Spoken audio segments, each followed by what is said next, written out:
Good evening, ladies and gentlemen. Welcome to our meeting tonight for June 15th, 2021. We are delighted that you're here. A great crowd, a lot of good things we want to celebrate tonight, and we appreciate so much you being here to do that with us all together. At this time, I will note our roll call. All commissioners are present, along with the county manager, attorney, and our clerk. Let me ask you to take a look at your mobile devices. If you have cell phones, tablets, other things that are going to make noises tonight, please take care of those right now. Put them on silent. Yeah. Yeah, don't drop your walking stick. You'll take care of that. We would appreciate it. And let me remind you, if you come to the podium tonight to speak, please be sure that the microphone is on. A red light will be on the top of that microphone when it is on so that we can hear you and get a good recording of our meeting. We are delighted tonight to have Dr. Rex Shaver with the Pleasant View Baptist Church with us to bring our invocation. And Dr. Shaver, if you'll come, and immediately following his invocation, we'll have the Pledge of Allegiance. That'll be led by our County Attorney, J.R. Simpson. So let's stand together, please.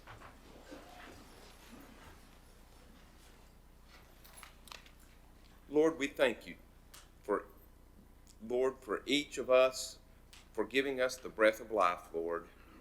Help us to remember that each one of us has a finite number of breaths, to use them seriously and wisely. Lord, we also thank you for allowing us to live in a country where we can vote and select men and women to represent us. Lord, we pray that you bless this country. We pray that you bless this nation. We pray that you'll bless this world. Lord, and we pray for Burke County that you bless us here. Help us to live together well, Lord. Lord, we pray for these representatives. We thank you for their willingness to serve, Lord. We pray that you will bless that willingness. Lord, that you will help them to hear concerns and then to make wise decisions on how to allocate our resources. Guide and bless this process, Lord. In Jesus' name we pray. Amen. Thank you. Please join me in the pledge to the flag.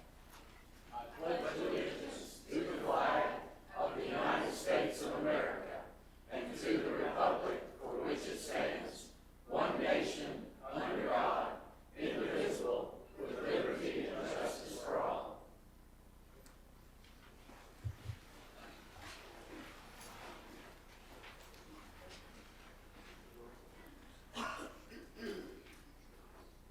Item number 4 on our agenda tonight is approval of agenda. Gentlemen, you've had that to review for several days. I'll entertain a motion at this time to approve the agenda. Thank you, Wayne. All those in favor signify by saying aye. Aye. Opposed, no. I believe that is all of us. Item 5, approval of minutes. We have several minutes to approve tonight. Minutes from May the 4th, 2021 pre-agenda meeting, May the 4th, 2021 recessed meeting, May the 25th recessed budget meeting, and May the 27th recessed budget meeting. I'll entertain a motion to approve these meeting minutes. Mr. Chairman, I so move that we approve all 4 meeting minutes. Thank you, Commissioner Taylor. Gentlemen, you've heard the motion. All those in favor signify by saying aye. Aye. Opposed, no. That is all of us. We have a number of presentations tonight, and the first presentation comes from our county manager, recognition of employee for completion of School of Government's Municipal and County Administration course. Mr. Manager. Thank you, Lance. If you'll meet me up here, please.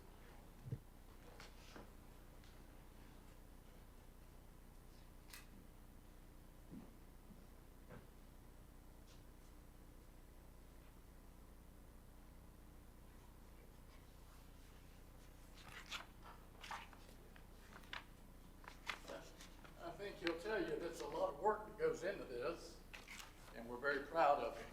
And although it's a little unique this year in that they didn't get to go down and meet in person and have the interaction with one another, there was still the opportunity to interact with people of various jobs in local city and county government, and it helps to lay a foundation for a brighter future. So congratulations, sir. Thank you, sir. And This was from the School of Government at Chapel Hill, wasn't it? The very same. Oh, it wasn't Duke, was it? No. Lord, no.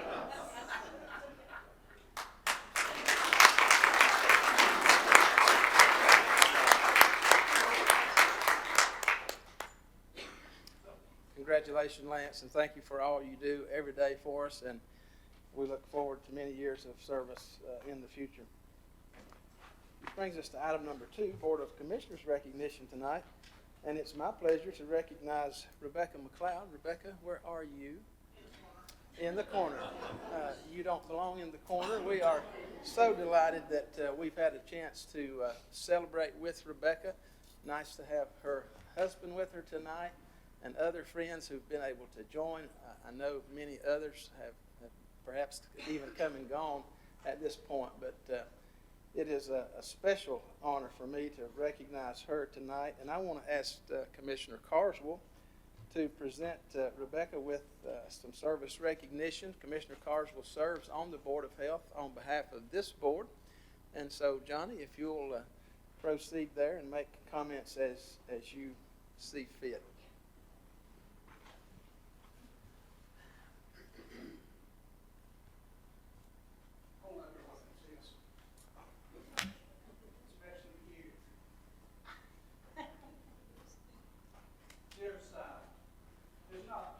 Johnny, step up toward that microphone. He says you have to come to the mic. Okay, say come to the mic. Okay. There's not many times that you get to stand in front of people and recognize a friend. And tonight I did. I get to recognize my friend. There's nothing that the Lord can do for people, I think, greater than letting them become servants. Servant to the public, servant to the family, servant to the Lord. And when this young lady, and I'll reach her back before she does, but when this young lady reaches up there, he's going to say, well done, my good and faithful servant.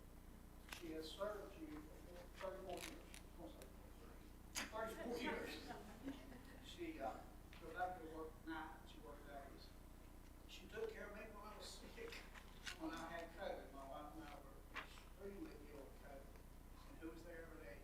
She was. She was right there for me. And she nursed me through that. So we have been very, very fortunate to have her as our health director. We've had a good team up at the health department. She stepped in when the pandemic started. We've never experienced anything like that before. We didn't know what to do. We was kind of flying by the seat of our pants every once in a while. So Rebecca was there to be the leader that we needed. So on behalf of the people of Burke County and the board here, in recognition of 34 years of dedicated service to Burke County and its citizens, we'd like to give you this tonight to clap for your husband to hang up. He does need free. Ladies and gentlemen, Rebecca McLeod.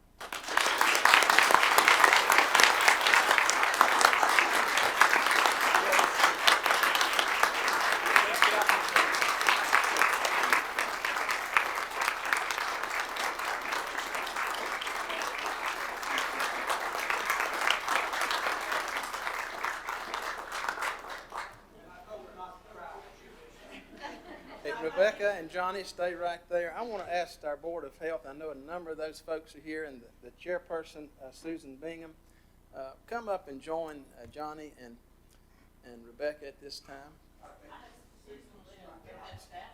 Okay, well, staff, Health Department staff, you guys stand up and let's recognize you as well.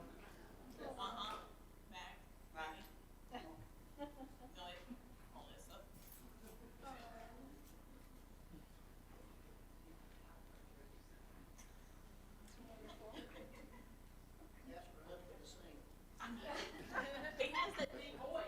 He sings with a joyful voice to civil board.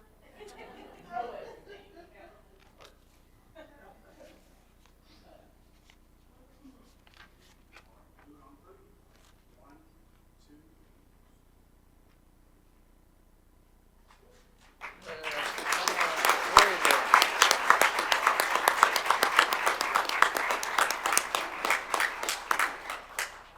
And Rebecca, we'd love to hear any comments that you have for us tonight as well.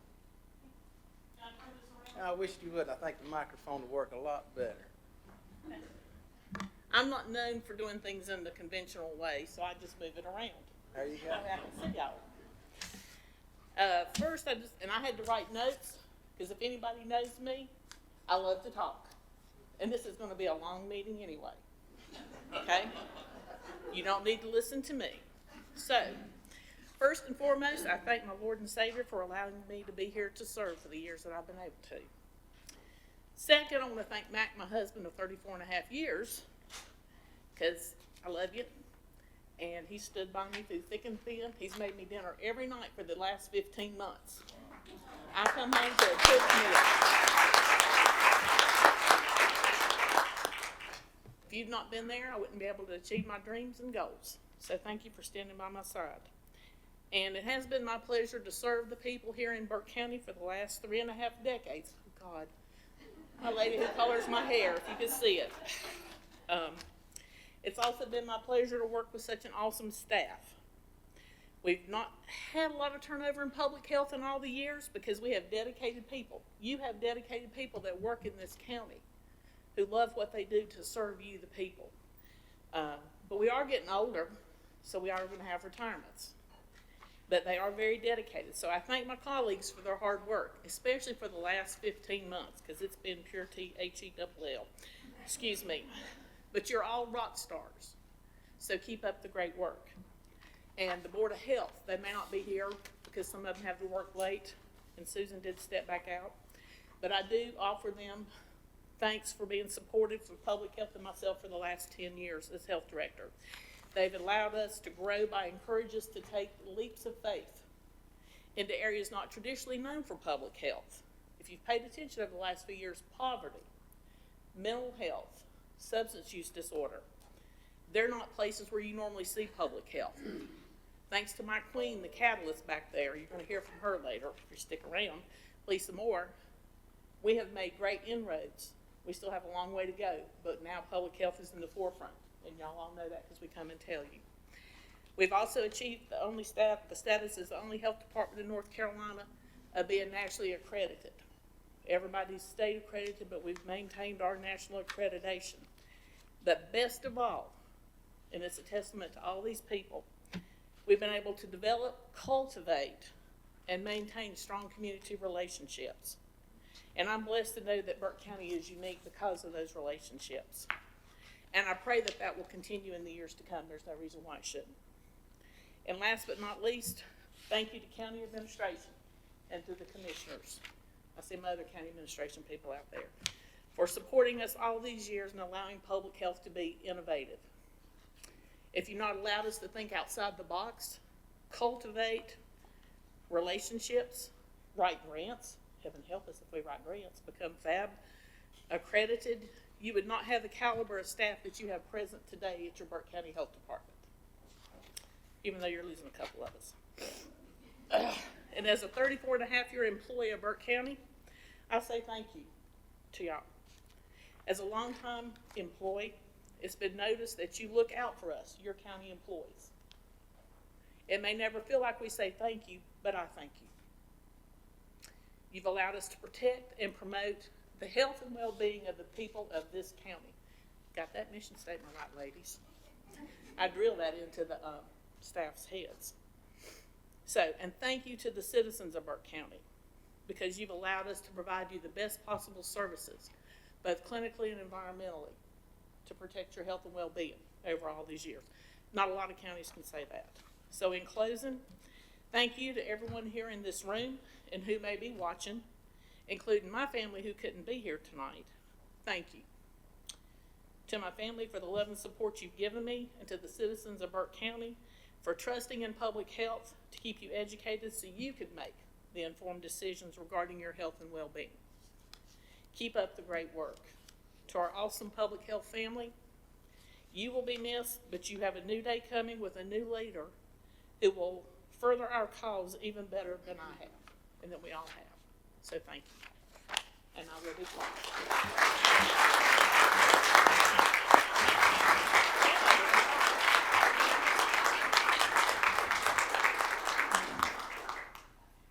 Thank you again, Rebecca, and we could spend a lot more time tonight recognizing Rebecca and all the things that she's done and her staff. And we, again, thank you on behalf of Burke County. Well, we have another celebration that we want to spend some time with tonight, and this brings us to recognition of Governor's Volunteer Service Award. This is going to be presented by Alicia Lorenzo Wilson with the J. Iverson Rural Developmental Center, Director of Volunteer Service, and also Paige Pitts. So you guys come forward, and we'll hear you gladly. Well, I just wanted to say thank you for having us here tonight with this wonderful group of award winners. And I don't know who to look at, but I'm going to look at all of you. I'm going to ask you to turn it Can we around. do that? Yeah, there's That a would lot just more be- out there. I love that you did that. That'll be much better. Thank you. Perfect. Thank you, Scott. Well, good afternoon. We so appreciate having wonderful recognition here ahead of us and this wonderful recognition before us.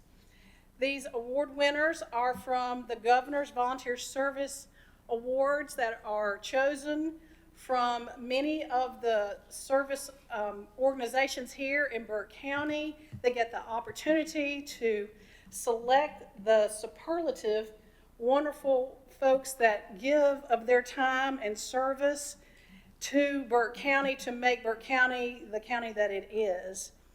And Volunteer Burke is a organization of volunteer managers, and we're also have been deemed the county coordinators of the Governor's Volunteer Service Awards, and that's why we are a part of this wonderful award process.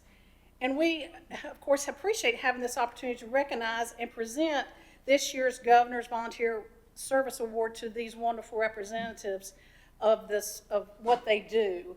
And it's been a little bit in coming because everything was a little bit delayed this year, but thank you for having us and giving us this opportunity to come, and we thank you so much. The Governor's Volunteer Service Awards honor the true spirit of volunteerism by recognizing individuals, groups, and businesses that make a significant contribution to their community through volunteer service. So it can be lots of different kinds of volunteer service, and you'll hear that as we go through this tonight. So we want to thank you, volunteers. That's what I want to say before I sit down and give Alicia the podium and say thank you for your service and thank you for your commitment to others. Thank you for making our community a better place. And what would we do without our volunteers? I don't know, because you are making a difference. And so at this time, I'd like to ask Alicia, another representative of Volunteer Burke, to come up, and she's going to introduce our 2021 Burke County Governor's Volunteer Service Award winners. And ask Scott Mulway, is he down here yet? There he is, to come, and also a few of our other representatives to come up and help present these wonderful awards. Thank you all so much. I'm going to come over here so my back is not to him. You can see the award winners that way. As Paige said, I am Alicia Lorenzo Wilson, and we appreciate the county commissioners and meeting participants for sharing in these special presentations. I'd also like to introduce Mary Rudisell, Gretchen Lohman, and Stephanie Smith, also with Volunteer Burke, assisting in our awards presentations. I'd also like to say a special acknowledgement to Catherine Bailey from Catherine's Framing, who beautifully framed the certificates being presented to our award winners tonight. And a special thank you to Tammy Gerken for all the publicity and the beautiful articles in the News Herald for recognizing our volunteers. Our first award recipient this afternoon is Lily Prebor.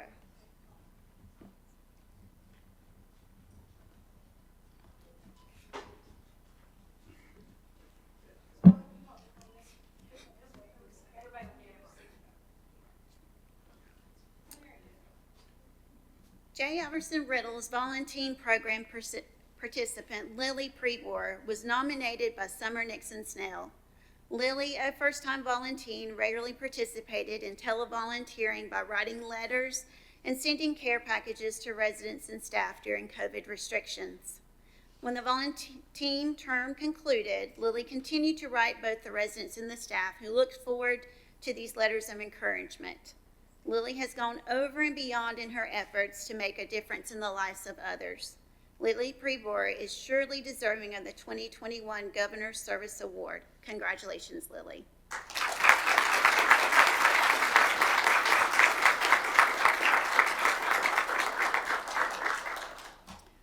Our second Governor's Service Award winner is Maureen Dewar.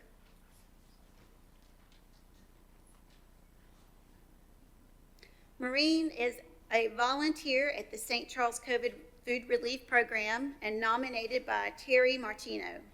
Maureen's commitment to others, especially the Hispanic and largely the Guatemalan community, knows no boundaries. She helps the community get jobs, find homes, pay bills, do taxes, and acts as a translator when needed. When the COVID pandemic reached our community, Maureen began the COVID Relief Food Project. The project provided weekly food to families in need and delivered food to their doorsteps. When asked how long she would continue this program, she said, as long as there's a need. Felicidades, Senora Maureen. Thank you.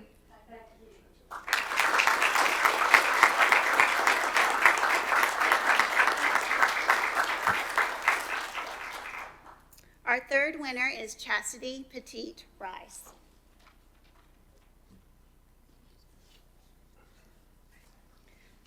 Chastity is a community volunteer nominated by Kevin Baxter. Kevin states that Chastity is a born servant leader and has served our community for many years. Her most recent priority is the provision of healthy meals to the most food insecure among us. In 2020, Chastity facilitated a donation of 35,000 pounds of food to support 15 different organizations in their food pantries, shelters, senior feeding programs in our region. She donated the use of packaging equipment and set up production facilities at 2 Burke County schools that assisted in providing 550,000 meals to our local children when schools closed due to COVID. She worked with local volunteers to package 25,000 meals to local organizations and distributed an additional 2,800 meals in honor of this volunteer service. Chastity is a dedicated service leader and is truly deserving of the 2021 Governor's Service Award.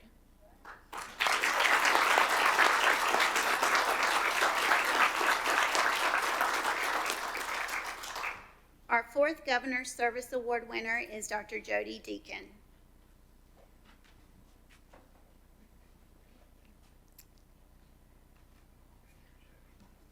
Dr. Deacon is a retired psychologist at J. Iverson Riddle and was nominated by me. When Jody started volunteering, he would walk around campus and provide words of encouragement to staff, visit with the residents, and make sure everyone was doing well. During this time, Jody also adopted 2 J. Iverson Riddle homes, and due to COVID on campus, volunteering had to stop. But that didn't stop Jody. He saw teleservice as a challenge and started learning how to bake different desserts to share with the staff. Some of the favorites were brownies and lemon pound cake. Staff say they have a high level of respect and appreciation for Jody and his joyful personality and genuine concern. Dr. Jody Deacon is deserving of the 2021 Governor's Service Award for his supportive staff and residents at J. Iverson Riddle Developmental Center.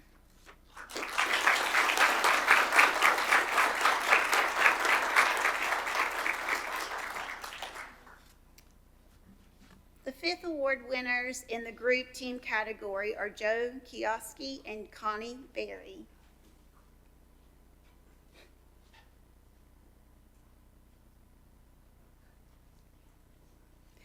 Joe and Connie are 2 exceptional volunteers for Burke Hospice and Palliative Care and were nominated by Mary Rudisell. These volunteers are actively involved in the Tuck In project. They make weekly phone calls to patients and caregivers to ensure that they're well prepared with everything they need for the coming week, tucked in for the weekend ahead. Despite not being able to report in person to the hospice campus, these 2 volunteers have not let the pandemic disrupt their dedication to this mission and have carried on with their calls. Both volunteers state that it's an honor to be working with these special patients. If we can bring a smile or help to those in need, we have done our part. Joe and Connie have a gift of helping, caring, and listening to hospice patients and families during this challenging time in their hospice journey. They are most appreciated and certainly deserving of this honorable recognition, the 2021 Governor's Team Service Award.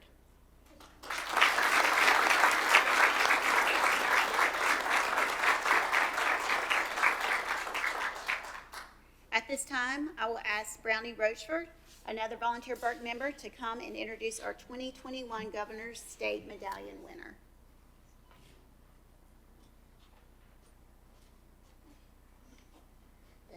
John.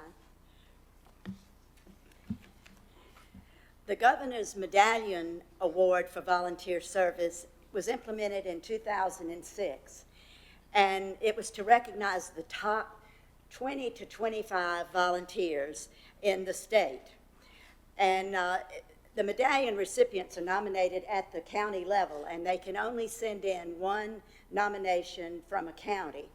And our organization was one of the ones who we sent in, Mr. John Widener. And a statewide panel reviews and evaluates all of these nominations to determine the state award recipients. And this year there were only 22 medallion winners awarded in the state.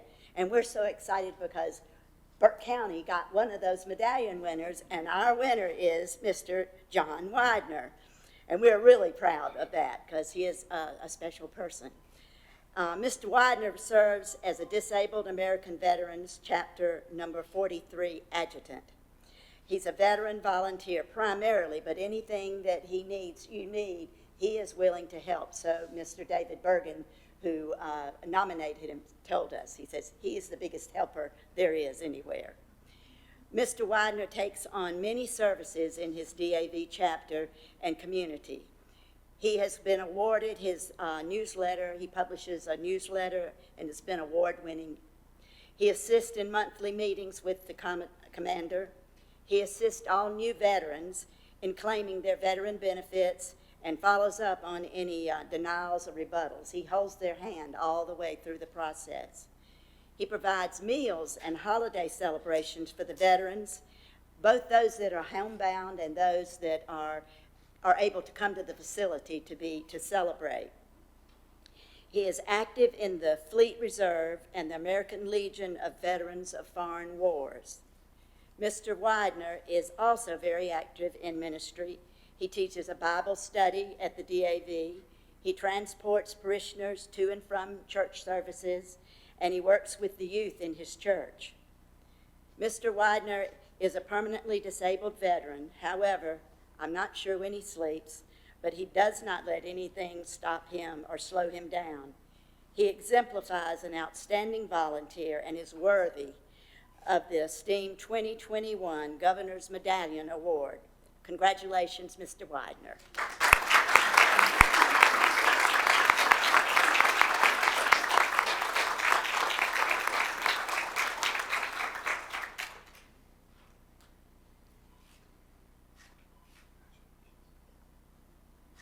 Wow, that's nice.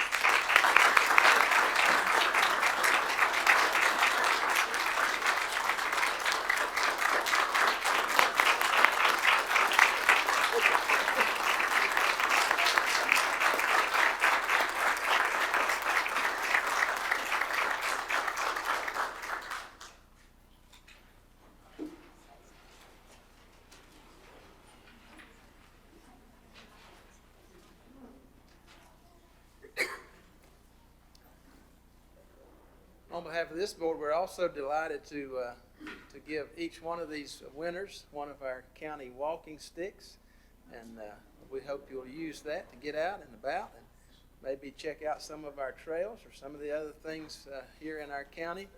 And as Alicia and Paige has said, we just don't have any way to measure the value of all the volunteer work that these folks have done and all the volunteer work that happens here in our own county every day. And we often recognize that here at this meeting on a monthly basis, but this is a grand time to recognize all these volunteers and all the volunteers in our county. Again, thank you to all of you and all who helped with this process.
All right, thank you very much. And again, we appreciate all of these folks being here with us tonight. The next item on our agenda, item number 7, is scheduled public hearings. We have a number of public hearings tonight, and I hope we can maintain this same excitement level as we move into this next item on our agenda.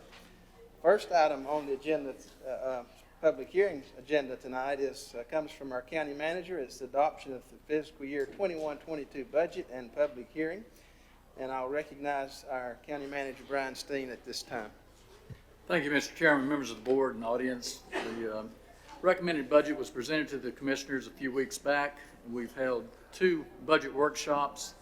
During those budget workshops, the board members have made suggestions for changes and amendments to the recommended budget. Those changes have been incorporated into the budget that is available for you to consider and approve this evening, as well as hold a public hearing on, Mr. Chairman. Thank you, Mr. Manager. Just before I open the public hearing, I want to ask commissioners if they have any questions or comments they wish to make at this time before I open the public hearing. Mr. Chairman, I have several. I'd like to address several things. I think all of you got my email that I had questions about or just wanted to make comment on about the increases of the budget. But the first thing I wanted to do, and this is where probably 50% of my questions come from, and studying and looking at a budget, you look at 3 things, and I think we could agree that we look for truth, and truth in a budget translates to the numbers, and are they accurate? And the next is a balance of the budget, and of all means, the third one is how fair is it? How fair is it to each department? How fair is it to the taxpayers who will be paying all the money that it takes to run the budget for Burke County? These things give me a little concern, and just I don't have the answers. I know that Margaret was busy today and did not get to respond to a couple of the things that I brought to your attention. But I showed you some net increases, and I didn't get a third way through the budget. I just didn't have the time. But just a couple of things. The COVID funds, if you haven't heard, is part of probably the biggest part of your budget increase this year. COVID funds was $17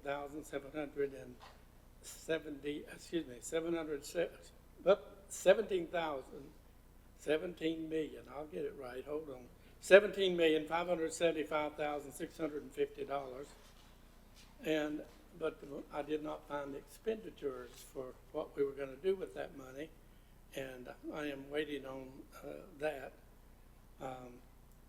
Fire district funds, and basically as you go through this, fellow commissioners, you'll see that things that had great increase over the past 5 years got a note from me.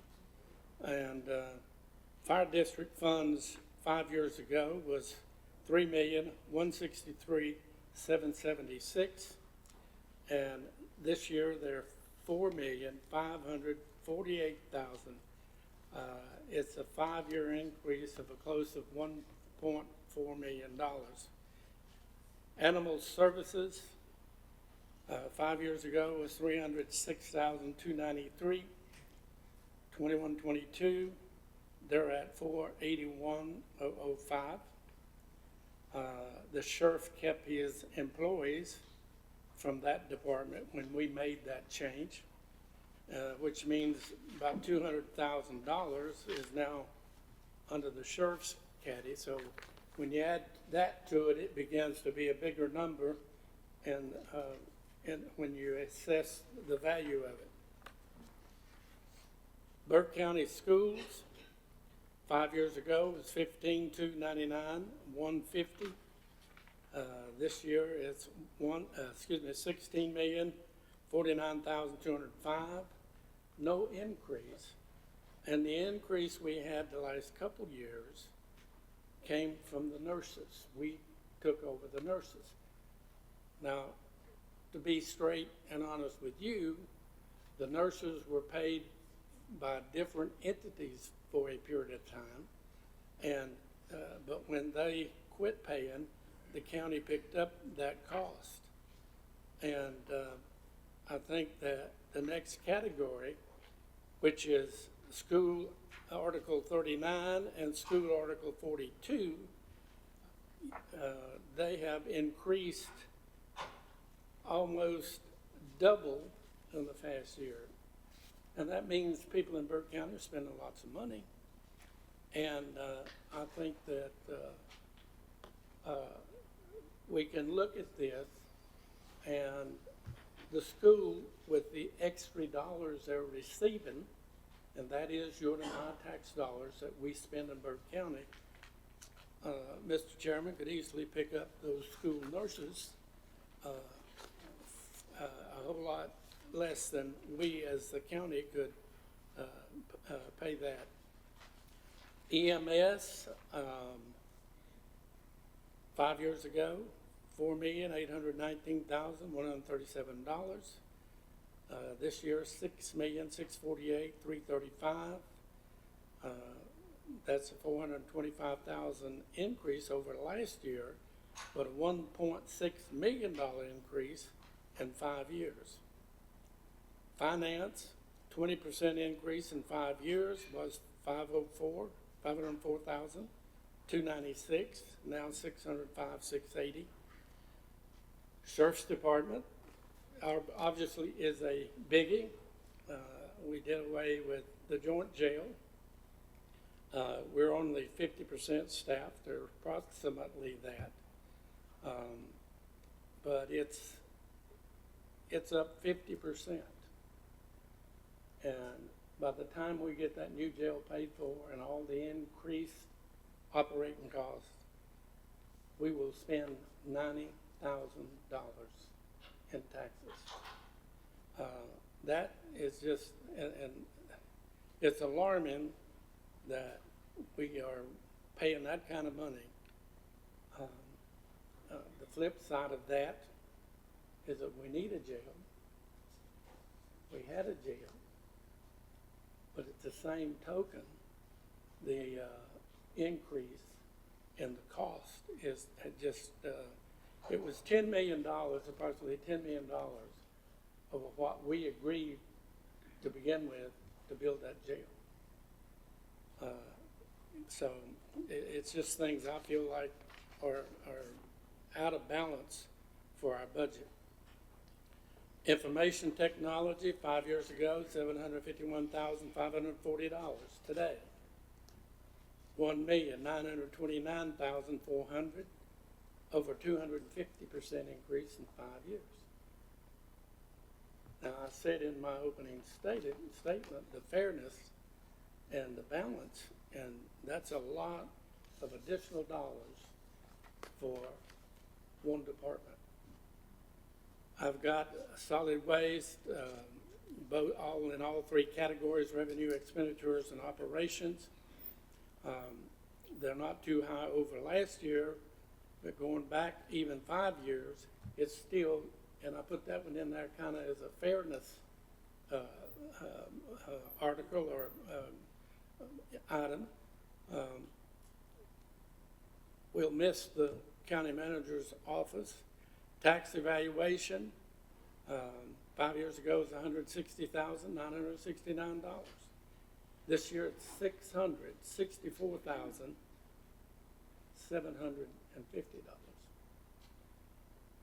Permits and fees, the budget didn't go up, but $28,000. But I did want to get a separate list in each one of those permits and the impact that they've had over the past 5 years and how we're doing with that. Total budget for the year was $81,246,236 5 years ago. Today, they're $133,412,775.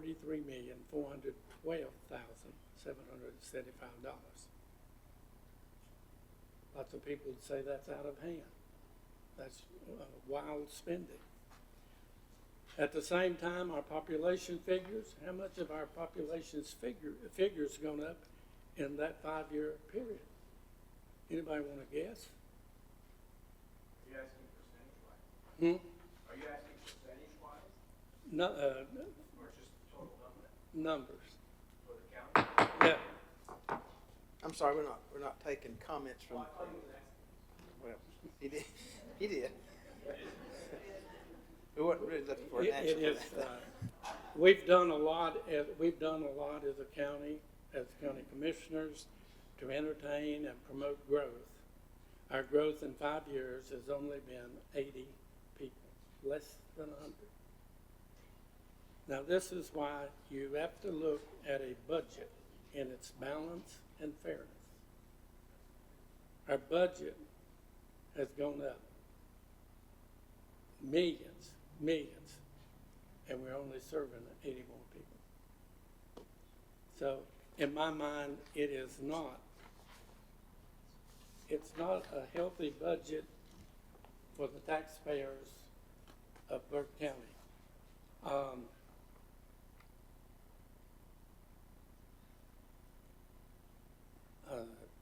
We do have some other information on here that I will not cover, that I have requested information on. But I do want to say that Burke County is a healthy county. It's been healthy at least most of the time I've been on the board, which will soon be 20 years. So, and we have a request, Mr. Chairman, I don't know if you want me to make that now or later, but we do have a request from the sheriff. Yeah. In free enterprise, if you can change an employee, improve an employee, or change a position, and that's more beneficial, it makes more money, it's wise to do that. And he has requested to do that with a lieutenant and guarantees no increase or no impact on the budget. And, Mr. Chairman, if it be in order, I'll make the motion, or I'll wait and make it later. You have to have your public hearing first. We'll wait till after public hearing for that motion then. I thought that would be best. Other comments or questions, concerns? Anybody? Mr. Chairman, I'll just a couple of comments. All respect to Commissioner Taylor, he hadn't voted for a budget in 5 years. Means he hadn't voted for EMS stations, schools, pay increases for employees, the things that make this county run. So, I sit there and, like I said, listen to him weaponize the numbers and skew them. It's just not true. And so, I think if people want to read the budget, but let's be accurate on this. And so, just want to be clear, the things we do at the county, we want to reward our employees. Talking about the lieutenant position. We want to help the sheriff out. You talk about animal services going up in cost. Well, we took it over from the sheriff. Obviously, we had to restaff it. We have to be responsible adults. We have to build and invest in infrastructure. A lot of the things that people don't want to talk about, whether it's water, sewer, equipment at the dump, whatever you want to say, we have to look at that and we have to make a decision. And we have to promote Burke County and make sure it's going forward. And the only way to be progressive is your budget's going to go up somewhat. Not as much as he says. But, if we all voted against the budget the last 5 years, you'd have none of the services you have. The employees wouldn't have had a raise in 5 years. You know, we try to take care of people. And we want to promote Burke County and make it a better place for everyone. And so, you know, like I said, I sit here every year and listen to the same thing. And I just thought it was time to give a little clarity about how I feel when it comes to the budget. Some of the other things, IT technology, fairly important. You know, if we don't keep up with IT, you know, we can have somebody come in and hijack our system. I mean, simple things like that. Yeah, it costs more, but we're doing it to protect and in the long run, save money for the citizens of Burke County. So I would encourage all of you to look at the budget on your own, read numbers. I'm a financial advisor with Edward Jones for 20 years. I do budgets at the college. I do budgets at TDA. I do budgets here. I think I'm pretty good at a budget. So numbers don't lie. So I would go in there and take a look at those numbers yourself. Don't listen to me. Don't listen to Commissioner Taylor, and form your own judgment. That's all I got to say. Thank you. Any other comments, questions at this time from commissioners? Mr. Chairman, this is the most balanced budget since I've been on this board that I've looked at yet. It's fair. It's fair to the people. Some of the numbers that were being presented, I don't agree with. The numbers that are in that budget, I do agree with. They're there. They've been vetted by this board on several meetings. It's been vetted by the administrative staff that we have here. I'm very proud of the fact that the school didn't even ask for a penny this year. It's because we supported them over the years when we brought them back where they needed to be. As a retired state employee, when I came to work here, I can say these county employees were woefully underpaid. It was bad. And we got county employees in here shaking their head, yeah. It was bad. So we took care of the people here. We don't have the turnover like we had before. You're going to have turnover, but we don't have it like we had before. The percentages are not there. People are willing to work here now because the boards ahead of us and this board here has provided for these people. They give them a decent living wage, and they've decided to stay here with us. And the hires that we have made, or that Brian has made, have been excellent. They're great hires in the department heads that we have here. We've listened to everybody that's come up to that podium, or I have, and the rest of these folks have for the last 10 years. And we have got this county now to where we can start saving money, which we're saving in our savings account. We're being able to purchase equipment that we've not been able to purchase before. We talk about water and sewer. Water and sewer never even broke even. Water and sewer cost us money. We took care of it for the people in this county for a long, long time. If you go out, we all understand numbers. You go out and buy something nowadays, it's not like it was before. I can't help it the economy's like it is right now. I don't like paying $2.79 for gas. And I think I'm going to be paying more before it's over with. So we have to be visionaries. We have to look into the future, and we have to take care of what's ahead of us. We have to prepare. It's just like when the pandemic hit. We actually were in good enough shape that we survived the pandemic because we had good financial responsibility. We had good budgets. We had people working those budgets, and we were able to get through a pandemic without too much trouble. We certainly did. And we don't know, the money that's been set aside that's going to come from the federal government to us, we haven't even been told yet how we can spend it. It's there, but they won't tell us how we can spend it. I'm sorry. When they tell us, then we can spend it. But they're going to put the parameters on it. It's just like the opioid lawsuit that we're getting ready to settle. We've been in an opioid lawsuit for a number of years. We're going to get a good amount of money to help these people, the 6 families that had children die this year that they had to bury. We're going to be able to help. We're going to be able to help. That's what we do up here. It's just like I said about Rebecca being a servant. You're called to be a servant. By God, be a servant.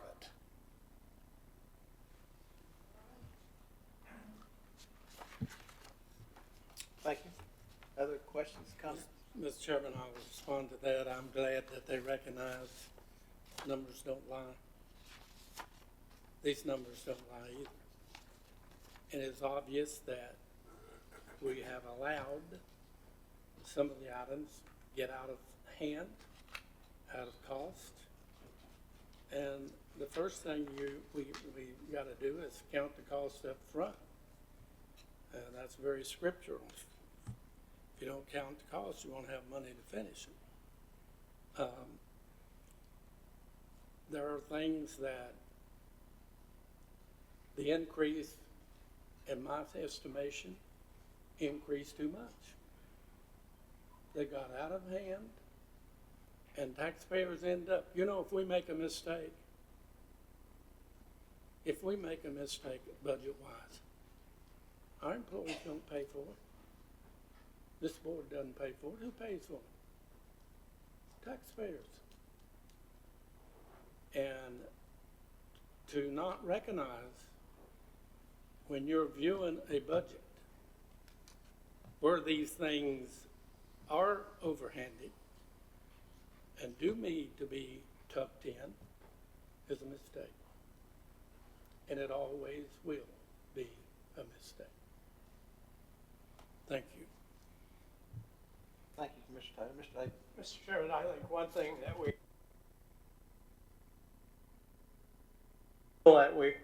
need to address that in the budget, but we sure got to think in the future. And I think we've all agreed that next year we're going to try to work, but our physical plants haven't had any work on them for a long time.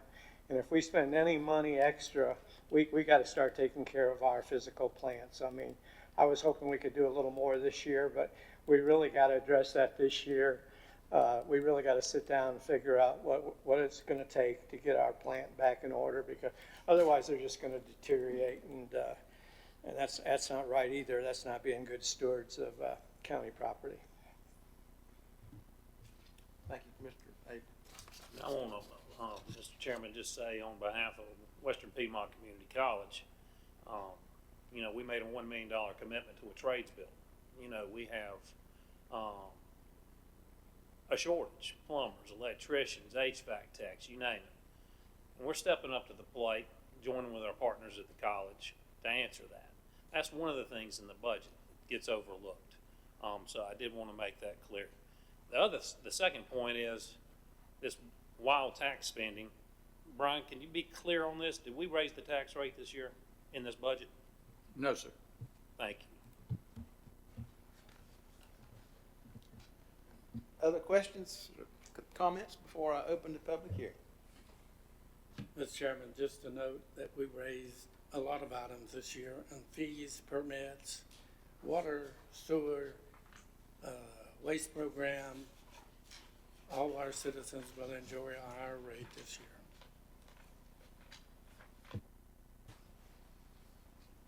Other comments? All right, seeing here no further comments from the commissioners, at this time I'll open the public hearing on this matter. Do we have anybody here tonight to speak on the budget matter? If you would come to the podium, please. Please state your name, if you don't mind, and address. My name is Timothy Green. I live at 6181 North Shore Drive in Lake James or Nebo. Mr. Taylor, what exactly can you attribute the massive increase in your general budget to? I know that everything's more expensive now, and that's been 5 years, but that first figure that you mentioned is such a major increase. Where did those increases come in the first part? I'm not sure that's a question, but I may have the answer. Well, it's roundabout. What If you're generally? comfortable, Mr. Taylor, you can feel free, or I'll be happy to have our finance officer try to answer the question if you'd prefer. Well, what will be a big part of your budget for the next 18 years is we agreed to build a jail at $15.6 million. We never have got a final number of what it costs, but I know it's over 24 and it's approaching 25. Do we currently still take prisoners to Rutherford County? Or have we in the past taken them to house them in Rutherford County for jail? No, most counties have quit arresting people, so you don't, it's not even helpful. Got a point. No, it would have played out wonderfully if we'd have just held our tongue when it Well, I just. guess that's- But, When we start defunding police, that's gonna happen, but we know we have to fund the police because that is our security. and a lot of things, when we did the, water package fees, your charge was $15, if I remember correctly. $15 a month, and you got the first, that included your first 1,000 gallons of water. Now it's Correct. $25, and you charge for gallon one. You charge, So they did I go up believe on the it's $15 $4 per connection. per 1,000 gallon. Let me ask you about the emergency management part of this. Since you say we've only up 81 citizens, is that correct? Say that In again. your district, you're only up 81. In this district, we only, in Burke County, I'm not sure I understood. You said there was up 81 citizens, I think, or 81 participants. 80 citizens we have grown 80 citizens over the last 5 years. Okay, why then is the EMS budget grown so much? I know that it's We more built expensive, two new, emergency service buildings. We staffed them. but is that in this budget, or has that already been allotted for? No, that's in this budget. That's in this budget? Yeah. So what we've already done is within this budget, those expenditures are in this budget. What you've already built, the building for the EMS is already in that budget. Yes. So we now have more ambulances available for other parts of the county, which are like The only thing I Nepo did- or Hildebran or. The only thing I did not see in this budget was the fire district's funds. It's $44,200,000, Which is the fire district. fire departments. Fire. Okay, well, that answered my question, because I was curious why the EMS had grown so much if we've only had 81 people join us. So I know that's been a real issue. I Well, think our goal was to try to get an ambulance response time to most of the citizens in 7 minutes and no less than 10. and in some cases 35 and 40. Well, I'd just like to thank all y'all for all the work you've done into it, and I want to ask one question to all the board members. Do you have anybody countywide that looks about cutting the budget, cutting expenses, that actually looks to see if there is somewhere you can cut? Just quick, for instance, I used AT&T, AT&T for phone service in our business. It cost me $900 a month. I cut that to using voice over IP, and now spend $110. So that's quite a reduction. And just looking at things like the IT stuff, some of the IT stuff is a lot less expensive than it used to be. Some of it is more expensive. But with the hacking going on from all around the world, you have to protect us, all of us. Because if you get hacked and our money gets gone, then it's all of us. It's not just the board, it's all the citizens. So I understand that. But there needs to be somebody looking at cutting, being able to cut 5% here or 10% there. And I don't know if we have an employee or someone that does that. Is that? I'll take a stab at that, and Mr. Manager, you can feel free. That is the responsibility of each of our department heads to review those expenses. Our finance officer also deals with that. Her department looks at those services, utilities, IT. Every vendor, every service that we purchase is reviewed on a regular basis for those kinds of things. And Mr. Manager, I'll be happy for you to respond to that as well. Well, you do, but you also have, in different years, things coming to end of life for service. You also have to look at the salaries of employees. We do about a third of the different job classifications every year. So every 3 years, we go through the entire cycle to see how we stack up against surrounding counties. And we found, I think it was about a 15% increase for EMS workers because they were that far off the market value.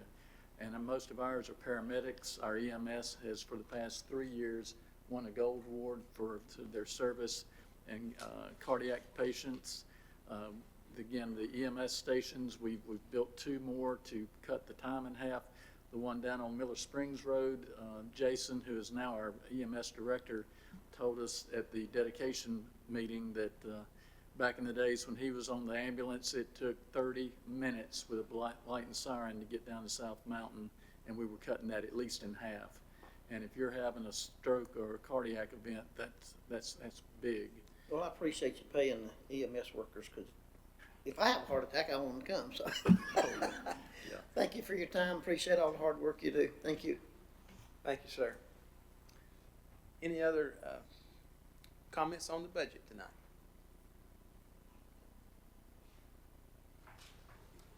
Hearing and seeing none, I'll close the public hearing at this time and take back up this matter that Maynard mentioned. And Commissioner Taylor, I'll try to define, I think, I got the same information from the sheriff that you're referring to.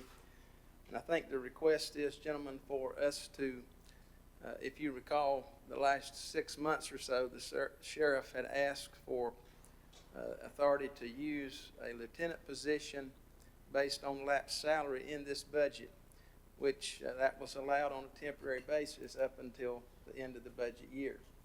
So the request comes now that he be allowed to basically continue that same process in light of this budget has included 16 positions, and the odds that we would fill those 16 new positions at the jail within the 12 months is, though we are working hard to do that, it's highly unlikely that we'll get them all filled, and at least if we do, it'll be toward the middle or the end of the budget. So that would mean that some of those funds for those 16 officers will not be spent. And so his ask is that he be allowed to continue the use of this lieutenant in the jail under those same conditions, not adding a position, but simply using funds from positions that are already in the budget for the coming year. Sheriff, did I get that correct? Yes, sir. Thank you. All right. So that is the request, and I'll take that to Mr. Taylor as what you intended to move. Is that correct? That is correct. All right. So hearing that, before we vote on the budget as a whole, I'll hear this item just as we heard other items during our budget meetings previously to this one. If you're in favor of adding this stipulation to the budget in that form, please signify by the uplifted hand. And opposed? Mr. Chairman, we didn't put a term on that. I'm assuming that's just for the Just for this budget year?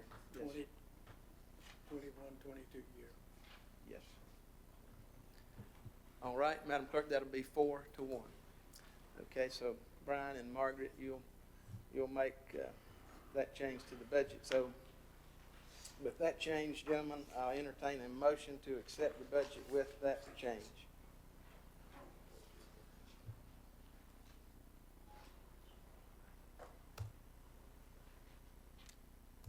Mr. Chairman, I move to adopt the fiscal year 21-22 budget ordinance number 2021-12 as presented, to approve a memorandum of agreement between Burke County and the Burke County Board of Education for the fiscal year 21-22, and to authorize the county manager to execute contracts with all nonprofit agencies that receive funding in the fiscal year 21-22 budget in accordance with North Carolina General Statutes 153A 449 and North Carolina General Statute 159-40. Thank you, Commissioner Carswell. Gentlemen, you've heard the motion. All those in favor, please signify by the uplifted hand. Those opposed? Mr. Chairman, I will vote no, not because I don't approve that 98% of the budget, but this is the third year in a row I've requested information and have yet to get the information I requested. And we're really not supposed to vote until the chairman makes sure all commissioners get the questions answered. So I will vote no. Thank you. Thank you, Commissioner Taylor. Madam Clerk, that'll be 4-1. Mr. Chairman, Yes. the motion that was made was to accept the budget as presented, and it needs to be to accept the budget as presented with the amendment concerning the sheriff's use of funds. Mr. Chairman, I'll amend my motion to accept that motion that we did for the lieutenant and as part of the presentation in the budget time. Thank you. As for clarity, another vote, please. Those in favor of the budget as presented with the amendment. Let's go. Those opposed? 4-1, Madam Clerk. All right. This brings us to item number 2 in public hearings. Item number 2 is Ordinance amending Chapter 6 of the Animal Ordinance, Burke County Code of Ordinance and Public Hearing. I'll present that item. I would remind you, gentlemen, that within the last month or so, we made some revisions to our animal ordinances, and as we were working through those discussions, we felt it was time to make some changes in the board itself, the Animal Advisory Board, and the recommendation has been to add a at-large animal owner seat to the Animal Advisory Board, replacing seat number 6, which was an animal rescue agency or foster seat, and also to increase the membership from 7 to 8 and add a at-large breeder. I'm sorry, that was the at-large breeder that would replace one of the animal rescues, and then add a seat for a large animal owner. So, gentlemen, I'll entertain questions this time if there are any questions. Mr. Chairman, I know we've got a schedule of who fills those positions, but I did not have time to look it up. Madam Clerk, could you tell us who so far is on that committee?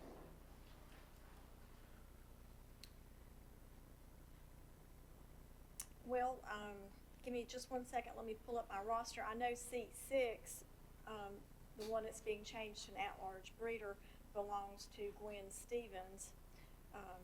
And there's no one in the proposed seat 8. Linda Chakowski is the veterinarian. Amy Burnett is the Board of Health member. I believe Debbie Hawkins, the chair, is an at-large pet owner. The law enforcement officer is Jeff Robinson. Thank you. Sorry, I had a senior moment. We've got Megan Bradley. I believe she might be representing one of the 501c3 rescue or foster agencies. And then we have Gary McClure, who is in an at-large seat, an at-large pet owner seat. Did I get everybody? All right. Thank you, Madam Clerk. Let me also clarify that this change also would clarify that it would allow the Animal Services Director to vote in the event of a tie vote, because this would have 8 members on the board, so that would allow the Animal Services Director to vote in the event of a tie.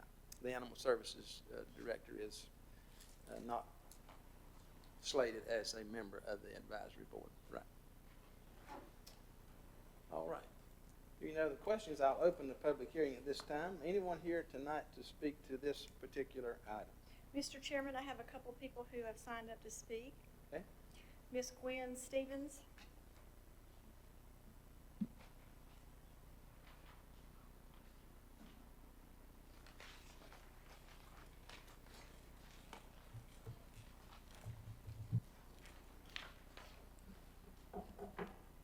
I'm Gwen Stevens, 211 Hilltop Street, Rutherford College.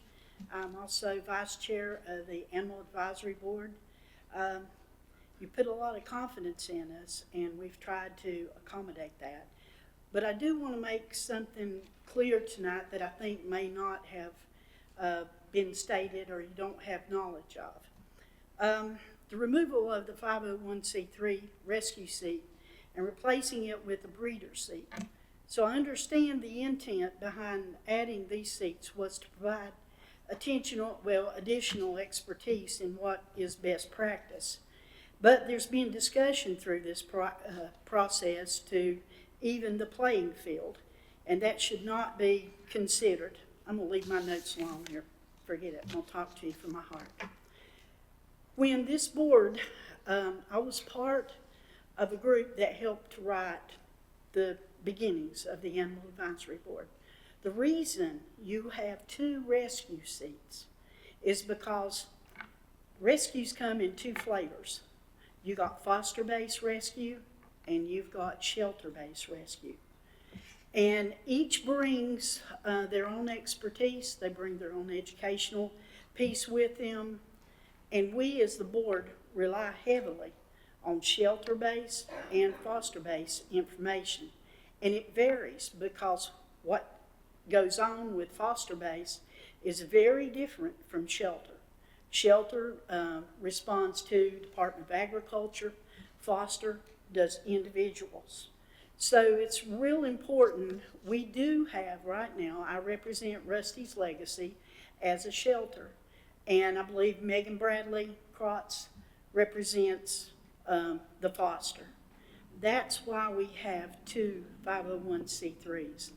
In addition to that, the 501c3s have been extremely instrumental in helping with spay, neutering, vet bills, so much more. So I'm saying to you today, just simply look at it for what it is. We're not even in any kind of playing field. And I believe that comment had been made earlier, but we're not. We're working from 2 different perspectives, just like you're putting a breeder on, and I believe we need a breeder on that board. So wholeheartedly, I support that.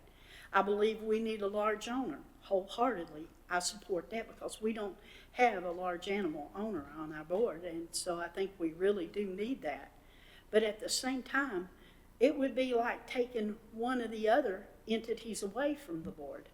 And this has come together to for us to be able to look at things. When we sit down to write ordinances and to look at things from a true perspective, not just how many you have on a board, not just how many of one thing you have, rescues, or whether you have somebody else as a pet owner or what. But this is because we can serve not only our animals, but we can serve our community better. And the way we do that is keeping the community safe and trying to take care of our animals and keeping the costs down in the county. And I don't know, but I think Windhood may have already spoken to that in my absence last month. But I really wish that you would reconsider that. That's really important. No matter who sits in that seat, I'll be coming off this month. But whoever, if that is allowed to do, that it should be somebody from a shelter rescue, because we already have one for the foster. So it's not to even the playing field. It's trying to get everybody on there that can make it the best for the entire group and advisory board. To have one of the best advisory boards, I want to tell you this, and I promise to be quiet. And I'm going to brag here, and I'm going to say it with as much confidence as Johnny says what he just did a while ago.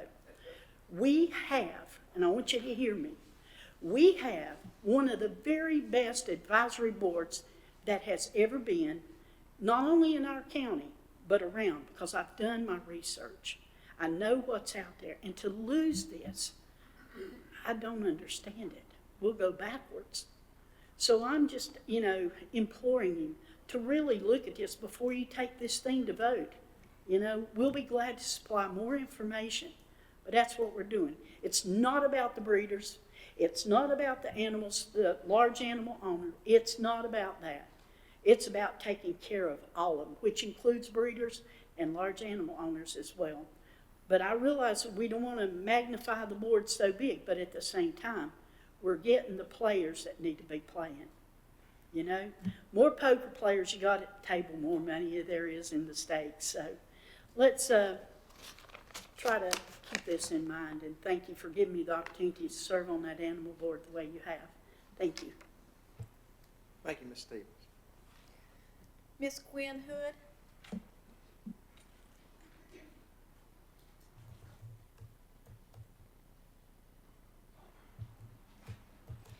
Good evening. My name is Gwen Hood. I am a Burke County resident, and I represent the Burke County Animal Welfare Alliance.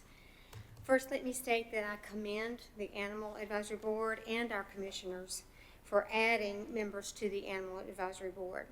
My concern is that one of the 501c3 rescue organization seats is being replaced with one of the new members. The rescues are assets not only to the county shelter, to our taxpayers, but also to the community as a whole. Rescues help promote education. They assist with vet care, food assistance to families in the community. They also, which in turn helps these families retain and keep their pets, which is one less pet animal that has to go to the shelter. So all these measures help save the county and the taxpayers a lot of money. We also, rescues also help reduce pet population, overpopulation, and unwanted litters. So the two seats that are on there were from the inception of the Animal Advisory Board for a very good reason. The 501c3s, they're the ones that are out there, boots on the ground, so to speak, in the community.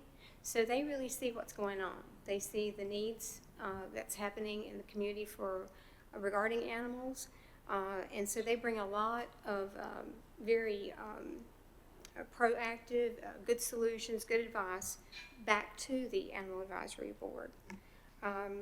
So I would ask you, while you are adding to the board, which is a great thing, if you would please reconsider to keep the two rescue seats on there, because I think they are critical to the success of the Animal Advisory Board. I also believe that the members that you're bringing on, it would be a good thing for them to have requirements of some kind, because every member that serves on the Animal Advisory Board does have some form of requirement. So it should be fair. Everybody should have some requirement. And the requirements are going to be different because each person that serves on that board serves in kind of a different capacity. So the requirements would obviously have to be a little bit different, but they should have requirements to serve on that board. We've come a long way toward animal welfare in our county. I'm so proud of our county. I'm so proud of our commissioners. I'm proud of the continued proactive and meaningful decisions that are made. I would like to ask one thing.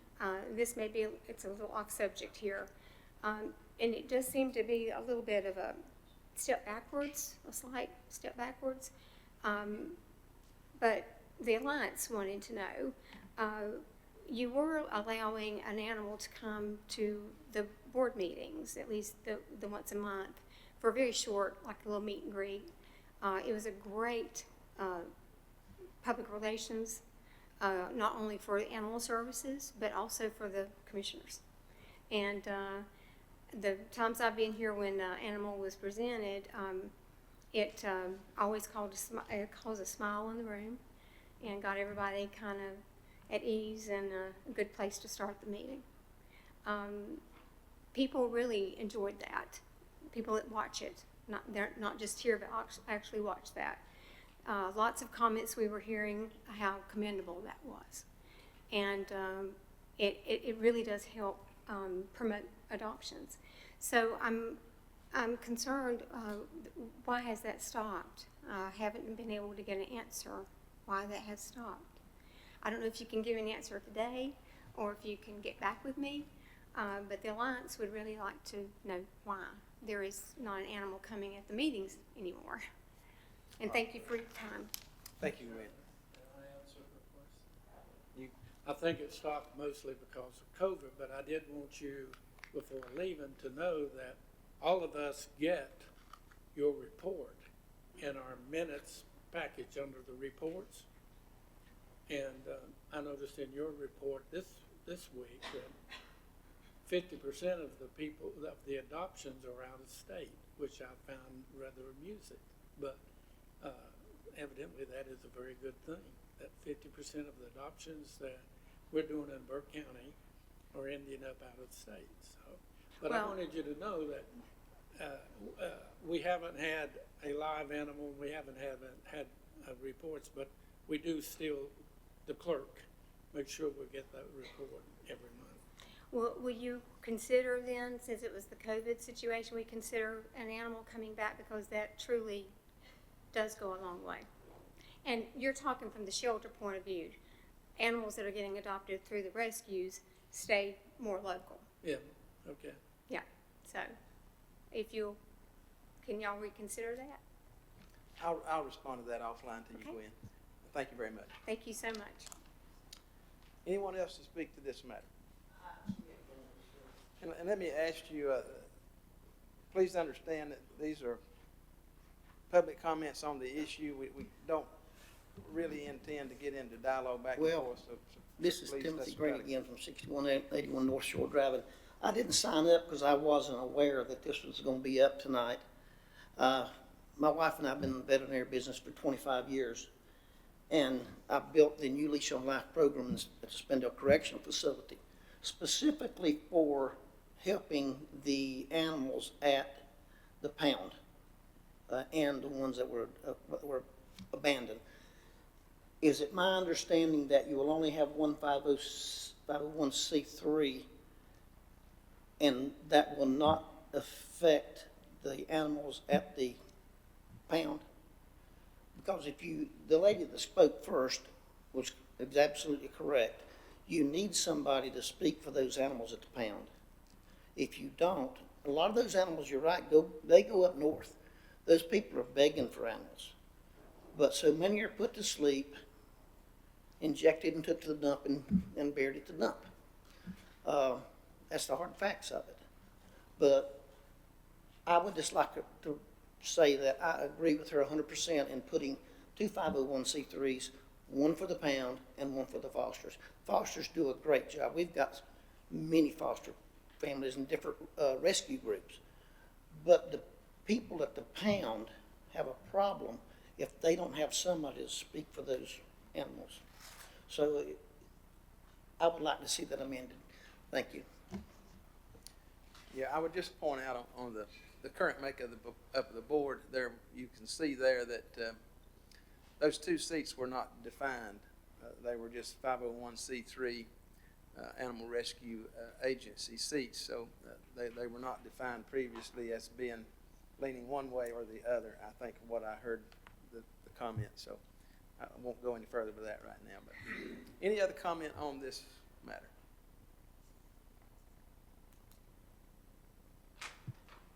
Hearing none, I'll close the public hearing and entertain a motion. Let me just say, gentlemen, I think I want to say we've heard the comments tonight and appreciate those, and we'll certainly take those into consideration. However, I don't think it's appropriate for us to change what's been publicly noticed and going forward. Am I correct in that, Mr. Attorney? Well, that's the purpose of a public hearing. If you feel any desire to change, then you're able to do that. So even though we've stated what we expect to do, we would have the leeway to make a change to that, you're saying tonight? That's right. Okay. Gentlemen, I'll just make a comment here and then open the floor for any other concerns. The reason you'll recall that we felt necessary was based on public comment at our last meeting. We felt necessary to make these changes. Also remember, we've got another action to take. We tabled one or two or maybe three other items that we still have to act on this ordinance. And so I think I would be comfortable moving forward with the move tonight as we have it, and then if we choose and wish to add another seat, do that when we come back with the rest of this ordinance at that time. But I'll be glad to entertain other questions or comments. Mr. Chairman, I'll just, I agree with your assessment that I would want time to think, evaluate, and before I did any addition or change to that motion. So I would agree that if we want to change it, we have the right to change it later. Other comments on this matter before we vote? All right, here now, I'll entertain a motion on this item.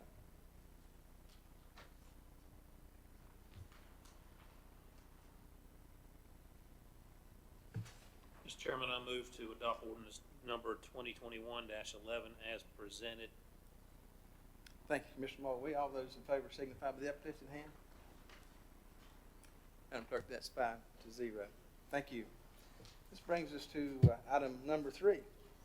Community Development Zoning Text Amendments, ZTA 2021-01 in public hearing. This will be presented by Shane Prisby, our interim planning director. Good evening, Shane. Gentlemen, just before I open the public hearing, any question or comments on this item?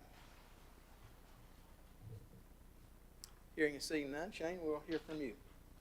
Thank you, Mr. Chairman and members of the board. The Community Development Department has been working to update the county zoning ordinance into a new, user-friendly document that clarifies zoning regulations, reflects current use trends and development practices, and conforms to new statewide unified zoning laws. The department assembled a committee of community stakeholders to help guide the process, and this committee met monthly for over a year and took time out of their busy lives to review each article. I would like to thank the members of the committee for their service to the county on this project.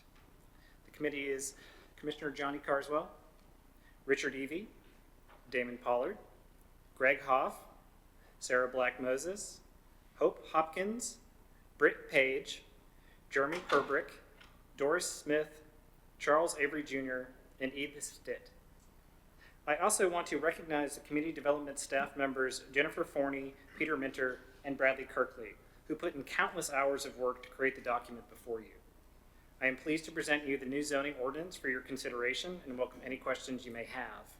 While preparing for this meeting, we noticed that the title of the ordinance for the proposed zoning text amendment has a typo, and the word map should be replaced with the word ordinance. I have spoken with Madam Clerk about it, and she is aware of the typo. Thank you very much.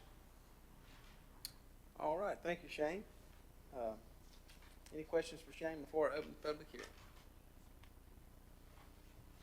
Mr. Chairman, I think I asked all my questions at the great end. All right. All right. Shane, there are a number of these. Is there, and just for clarity, is there a way that you might be able to just summarize what this particular section is about? So for this section, what we did was we've looked at our zoning ordinance to address inconsistencies or areas and just make it an overall more user-friendly document. Move away from a strictly text-based ordinance to one that has pictures that can clearly show what the intent of the document is, what is allowed, what is not allowed, and be much more responsive to the citizenry than our existing document. With that, we looked at ways to simplify different aspects of the ordinance and bring it into compliance with the new NCGS 160D laws, which unified the existing zoning laws for the state.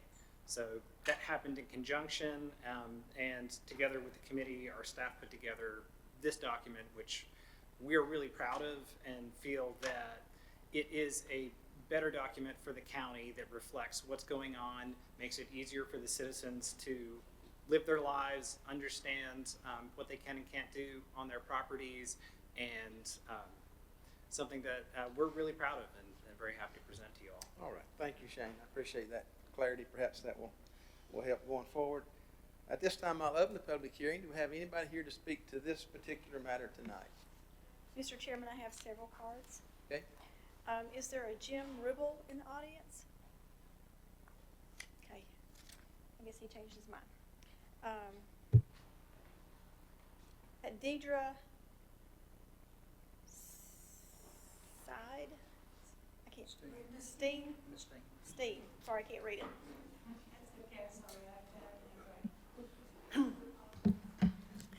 Thank you. Good evening, Honorable Burke County Commissioners.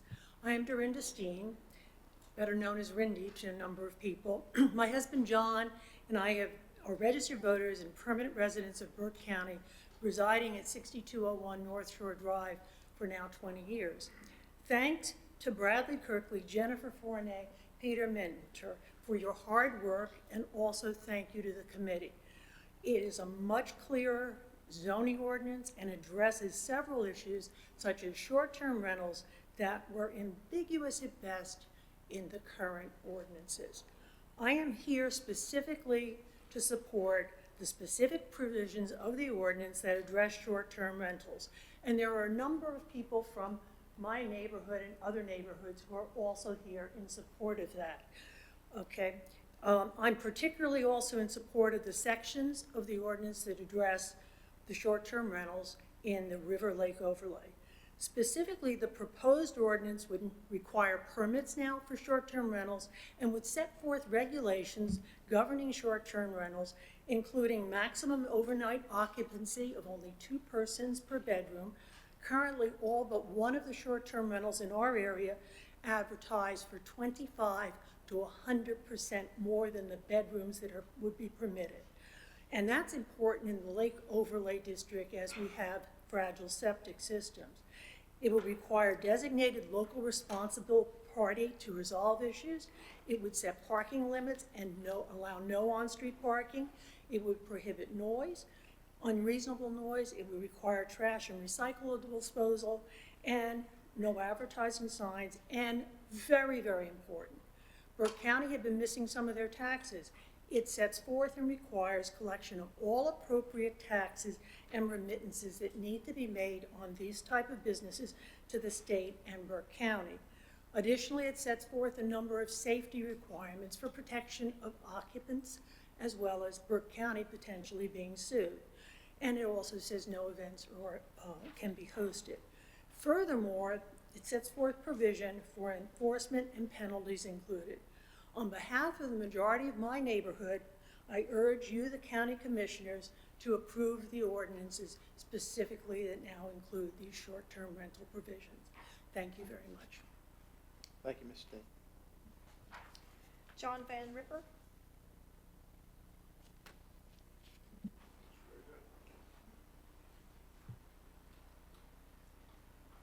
John Van Riper, 6505 South Shore Drive in the Holiday Shores area. This is going to be our house is going to be one of the houses that's going to come under these new short-term rental zoning changes. We've always paid all the taxes on it. We've always tried to be as proactive as possible with anyone that rents our house. My first trip out to this area was in 2014 to help fight fires. I worked for the Forest Service. Again, in 2016, got to like the area a whole lot more. We found we could buy a house, but in order to do that, we'd have to be able to rent it for part of the year, share it with other people. We try to be very careful and very selective with the people we rent it to. I've been a fireman my entire adult life, served in the military, and I have not been in a neighborhood that has become as openly hostile as the Southern Shores development. The rental houses have been there far longer than some of the newer houses that are in the neighborhood that have an issue with a short-term rental. I don't see it. So, thank you. Thank you, sir. Lauren Van Ripper.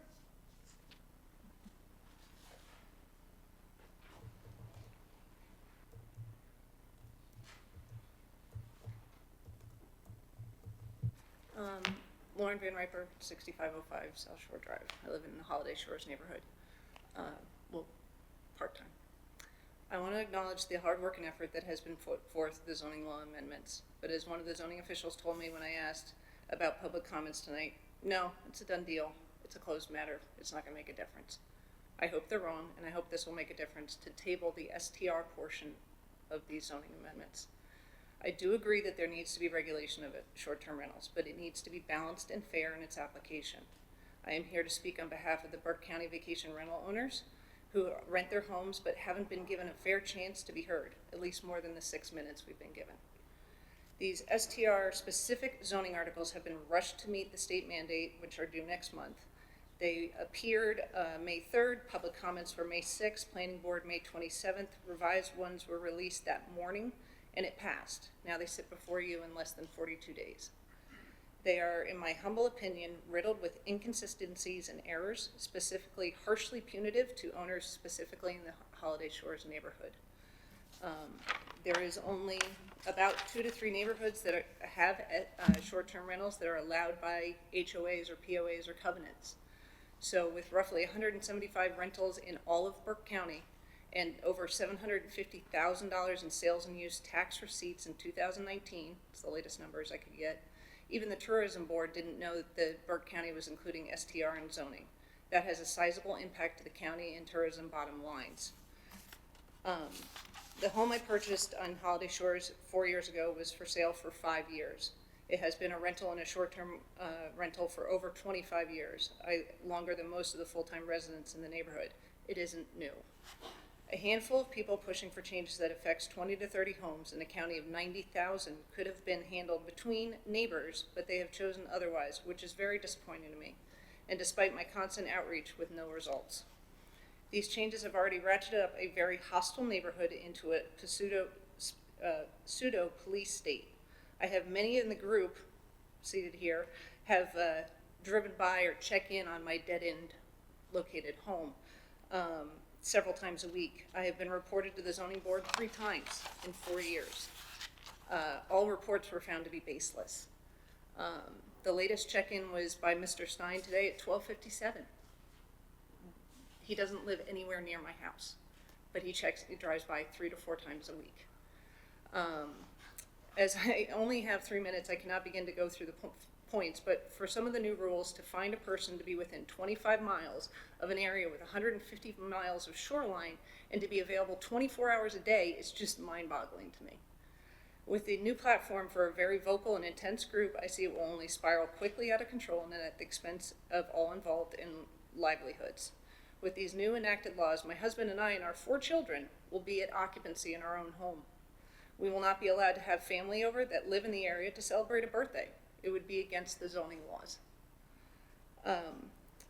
In my view, this is not in the spirit of right to use my home and property, and as your agenda says, ZTA 2021-01 is reasonable and in the public interest, but all of the public, not just a handful. Thank you for your valuable time. Thank you. Otis Wilson.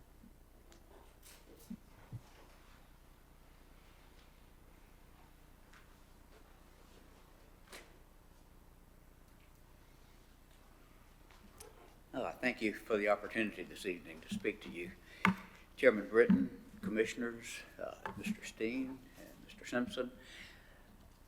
I have been in Burke County for over 30 years, and I think crossed paths with most of you one way or another in that period of time. And I'm pleased to be a resident of Burke County, and Burke County is now home for Linda, my wife, and I. We live in Holiday Shores. My address is 2231 North Point Street. Some of the concern with renters I have mentioned to you before. About 3 years ago, I appeared before you and outlined some of the concerns and met with your planning office and your board of adjustment at different times to just register some of the concerns. Some of the concerns that we have, and they may not apply to the Van Riper house, but they do apply to some renters. Remittances to the state and to the county were not taking place. We checked, and there was no record of remittances from some of the homes that were being rented. Parking issues, and I've experienced that, and others in our neighborhood have with large gatherings that have come together. The use of short-term rentals where renters have had large groups in. Excessive noise, sometimes the disrespect of other people's property or of the norms in the neighborhood. The small size of the properties for some of the rental properties, and excessive number of renters often staying in a home with an aging septic system that cannot manage that, especially when a family, as Ms. Van Riper just mentioned, has children, and then they invite other members of the family in. That can put stress on septic systems that are very close to the lake. We have met with your planning staff, and I have to commend your staff. Bradley Kirkley, Jennifer Forney, and Pete Mentor. You have very patient staff, and a staff that are very good listeners. And I think they've done a commendable job bringing before you an ordinance that affects our issues of short-term rentals in the Holiday Shores area and serves Burke County well. So I would like to commend to you tonight passage and approval of this ordinance as presented, and to thank the staff. Thank you. Thank you. Cliff Bechtel.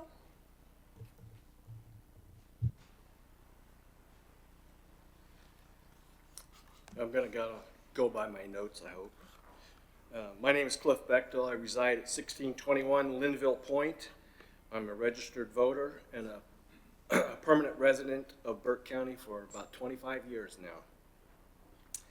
And I would like to commend the Burke County employees who worked on revising the county's R1 regulations, because I looked at them and it looked like a monumental task, and I think they did an excellent job. Very good. The old regulations were becoming obsolete, especially with regard to the short-term rental rules, which were causing much confusion and dissent among the neighbors, as everybody knows. With the new regulations and overlay map, Burke County will be in a much improved position to regulate short-term rentals, still allowing short-term rentals, and single-family housing, while allowing homeowners a lot more control over their property and neighborhoods. I didn't know much about R1 rentals until I heard about a house in my neighborhood which was advertised for rent for 14 occupants. It only has 3 bedrooms and 2 baths, and I've been in that house. I knew the previous owners of it. That would be a clear violation under the new R1 regulations, which I am in favor of, by the way. And I chose to buy property and live at Lake James because it is Lake James, not Myrtle Beach. That's all I have to say. Thank you. Tim Green.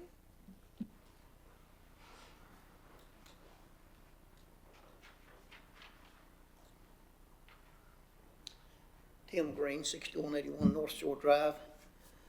I just want to say thank you to all the time that you guys put in. And I don't know if you're aware how much your staff has put into these regulations and these ordinances.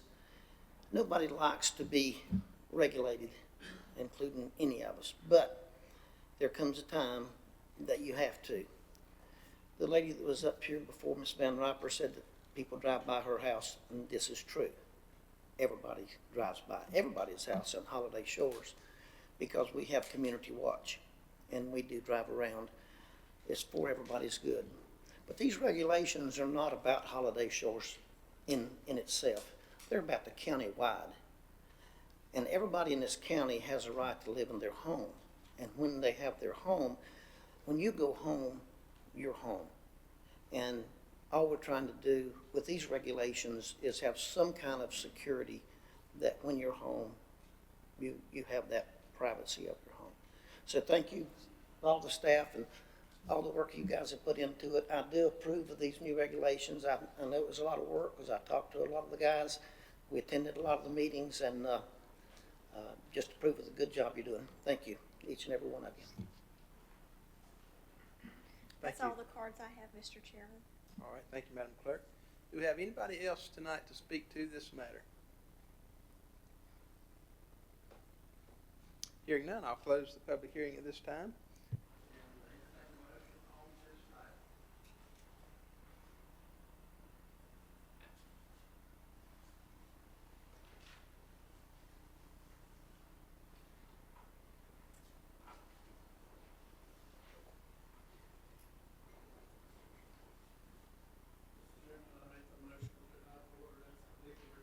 2021-05, Yes.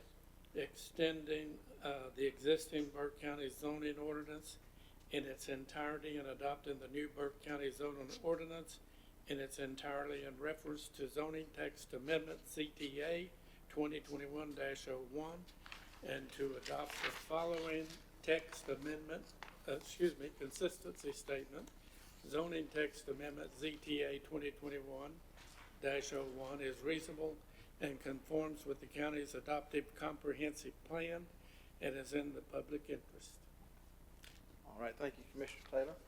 Gentlemen, you've heard the motion. All those in favor signify by the uplifted hand. Madam Clerk, that's 5-0.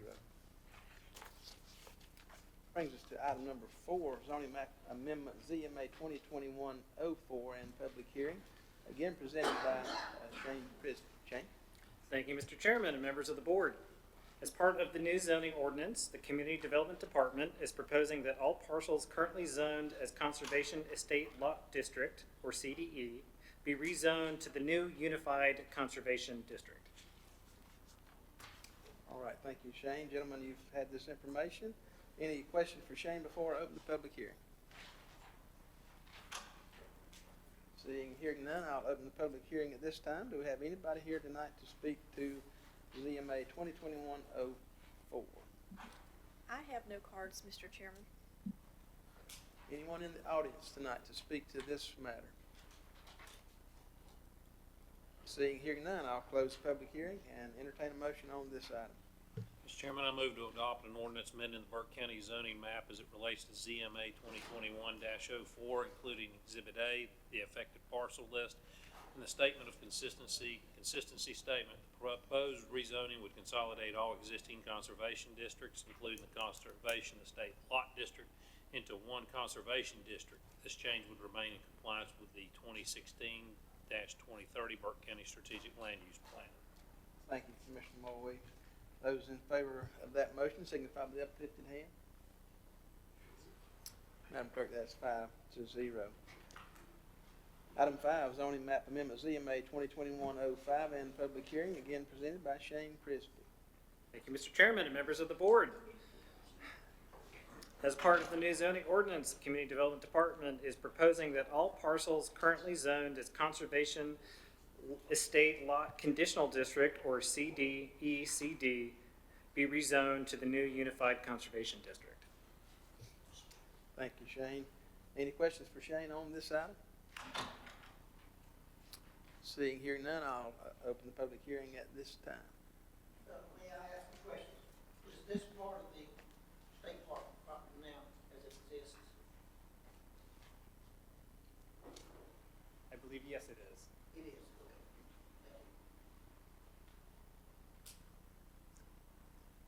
Seeing no other public comment, I'll close the public hearing at this time. Entertain a motion on this item.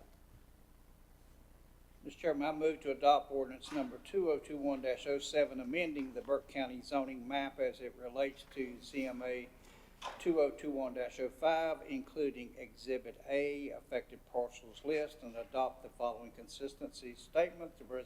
The proposed rezoning would consolidate all existing conservation districts, including the Conservation Estate Lot Conditional District, CDE, CD, into one conservation district identified as CON.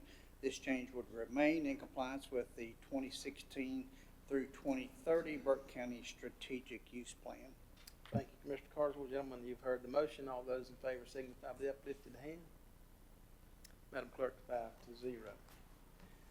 Item number 6, ZMA 2021-06 in public hearing. Jane. Thank you, Mr. Chairman, members of the board. As part of the new zoning ordinance, the Community Development Department is proposing that all parcels currently zoned as Conservation Low Density District, or CDL, be rezoned to the new Unified Conservation District. Thank you. Thank you, Shane. Any questions for Shane on this item? Hearing none, I'll open the public hearing at this time. Do we have anyone here to speak to this item? Hearing none, I'll close the public hearing and entertain a motion on this item. Mr. Chairman, I move to adopt ordinance number 2021-08, amending the Burke County zoning map, including Exhibit A, the affected parcels list and the related consistency statement. Consistency statement, the proposed rezoning would consolidate all existing conservation districts, including the conservation low density district CD-L into one conservation district CON. This change would remain in compliance with the 2016-2030 Burke County Strategic Land Use Plan. Thank you, Commissioner Moore. Gentlemen, you've heard the motion. All those in favor, please signify by the uplifted hand. Madam Clerk, that's 5-0. Brings us to item number 7. Again, zoning map amendment ZMA 2021-07 and public hearing. Shane. Mr. Chairman, as part of the new zoning ordinance, Community Development Department is proposing that all parcels currently zoned as Conservation Low Density Conditional District, or CDLCD, be rezoned to the new Unified Conservation District. Thank you, Shane. Gentlemen, you've heard this information. Any questions for Shane before I open the public hearing? Hearing none, I'll open the public hearing this time. Do we have anybody to speak to this item? May I ask a question again, please? Is this 3,000 acres and the other 9,000 acres all of the part of what the state park currently owns? Or is this outside of that area in the, back to 126? There are some parcels that are outside of the state park boundaries as well, but the biggest chunk of it would be the state park. Or state park maybe? Correct. Thank you. Anyone else speak to this item? Seeing here none, I'll close the public hearing. Entertain a motion. Mr. Chairman, I'll make the motion to adopt order number 2021-09, amending the Burke County zoning map as it relates to ZMA 2021-07, including Exhibit A, the effective partial list, and the related consistency statement. Consistency statement. The proposed rezoning would consolidate all existing conservation districts, including the conservation lower density conditional districts, which is CD-L-CD, into one conservation district CON.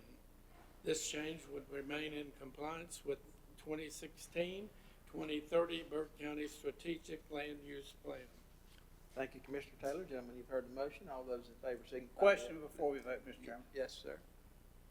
The motion was to adopt 2021-09 as it relates, but is it ZMA 2021-07 or is it 09? I have it as 2021-07. 07? Can we modify the motion then to identify 2021-07? In the first line on the motion, it says 2021-09. The second line says 2021-07. The ordinance number and the ZMA number are not the same. They're not the same. They're different numbers This time? every time. Every time? Terry? I withdraw everything I just said. It's been a long evening, and let me revamp, let me twist it again, okay? Okay, that was withdrawn, and we'll take the motion as was presented. Those in favor signify by the uplifted hand. 5-0. Thank you. Now for our last public hearing item tonight, the zoning map amendment ZMA 2021-08. Shane. Thank you, Mr. Chairman. As part of the new zoning ordinance, the Community Development Department is proposing that all parcels currently in the I-40 overlay district be removed from that district. These parcels will still be regulated by their corresponding general zoning districts.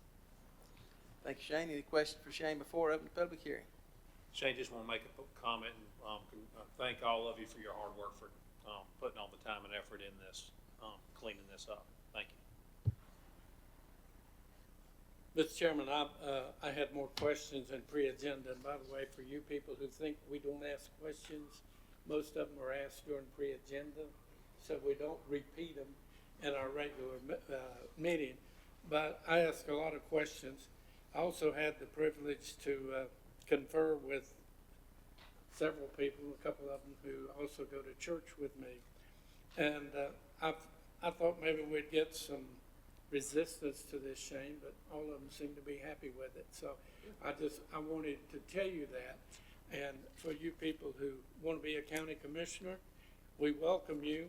I think your information and all the stuff we had to read and study was better than 600 pages, if I'm not mistaken. So and I did look at each page, I promise you, Shane, but it appears to be received real well. So, and I too will join everybody else. So, I know I stated it pre-agenda when we did this before 15 years ago, Wayne.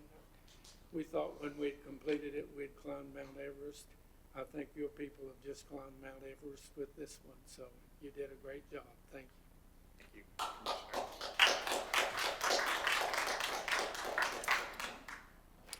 Thank you, Commissioner Abley. And just for clarity, there was 890 pages in this agenda document.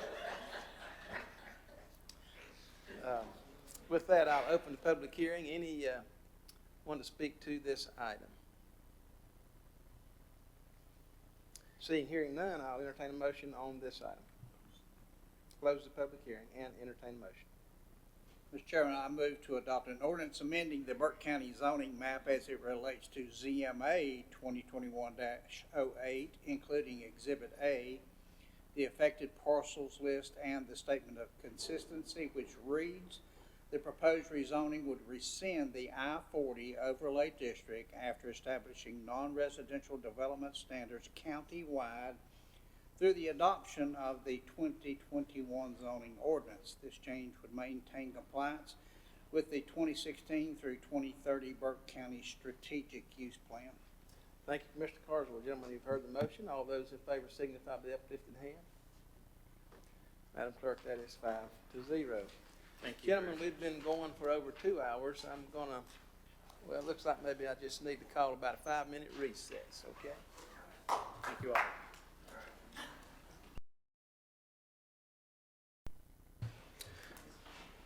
Thank you for your indulgence. I'll call us back into order, excuse me.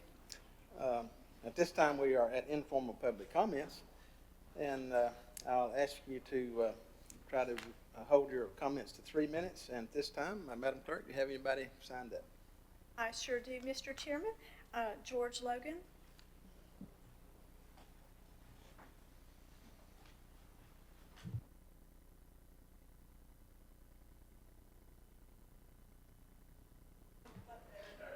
So now, okay, so I get 3 more minutes added on to the 3 minutes, right? Okay.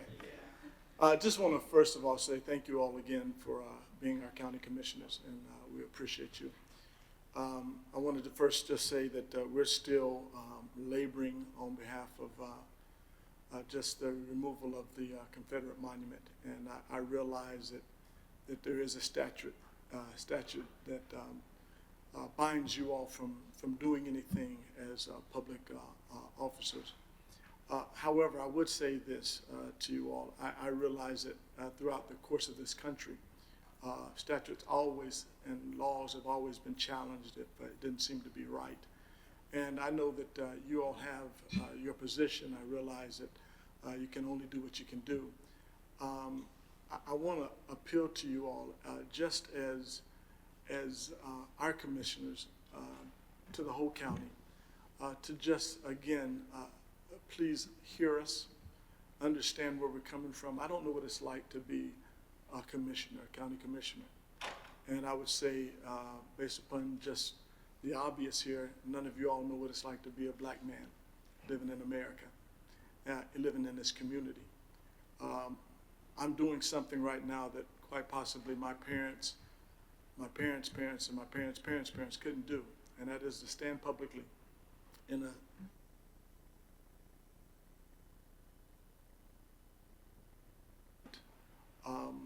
we need you all to champion the cause. If not, just if your hands are bound, you can't do anything, just from the stance of sensitivity toward. It would go a long way just to say, you know what, we do hear you. And quite possibly, if you were in our position, and think about the horrid past and really go there. I mean, really, really take a strong look at history. I was a witness to an incident just recently, and the father said, if you were a father, would you not have come in and intervened on behalf of your son? And I said, yes. You know what? I would have. And I truly believe that likewise, if you really put yourselves in our position and you really take a look at history and see, we were just out on the square on the green part of the farmer's market, and we were calling out names of trades between seller and purchaser, and all of the numbers of children that were sold away from their parents, and people who were sold in the latter years of their life, who in many ways the Confederate monument represents much of the oppression that took place at that time. We're just asking that you to step in to our feet and our shoes and really take a strong look and maybe even voice it sometime. Just say, this is my opinion. Though I may not be able to change it, maybe I can do something to move the needle. Appreciate your time. Thank you, Reverend Logan. Kim Logan? She's not here. Kelly Surratt?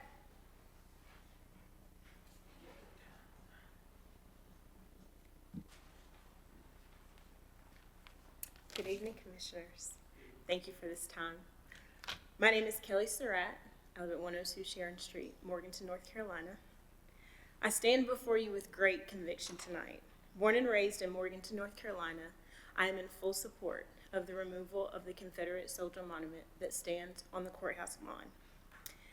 I believe that when we present key issues, it's wise to examine the origin for the purpose of enlightenment and understanding.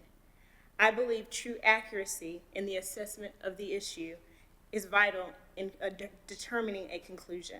In its Constitution of March 11th, 1861, Confederate leaders explicitly provided for the federal protection of slaveholding, and I quote, "In all such territory, the institution of Negro slavery, as it now exists in the Confederate States, shall be recognized and protected by the Congress and by the territorial government, and its inhabitants of the several Confederate States and territories shall have the right to take to such territory any slaves lawfully held by them in any of the states or territories of the Confederate States," end quote.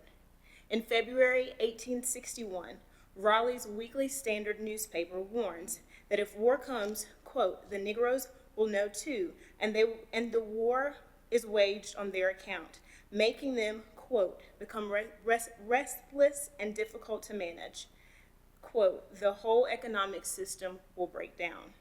William Waitstill Avery was the most prominent advocate of secession in Burke County, an elite slave owner killed at Brown Mountain in 1864.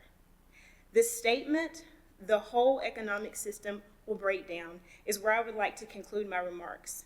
Proverbs 20, verse 10 says, "Two things the Lord hates are dishonest scales and dishonest measures." Commissioners, the love of money is the root of all evil. And slavery's very intention was to be an economic superpower at the expense of the free will of the people. God is the author of free will, and any man, when they attempt to strip that from another man, acts as God. Therefore, I submit to you that the Confederate soldier monument that sits on the courthouse lawn doesn't respect and honor the dignity that many have been made to believe that it does, but rather an idolatrous altar, which has an undercurrent of dishonor. I am one who takes joy in celebrating those who fight for a just and righteous cause. Many of my family members have and do serve in the military. However, when the fight for oppression of others is at stake, none of us should align with that. I believe that it is imperative to deliberate and make a decision based on the truth. Though for many of you it may be very uncomfortable, please know that it's so important not to ignore it. Thank you so much for your time. Thank you, Ms. Surratt. Reverend Dr. Marshall Jolly?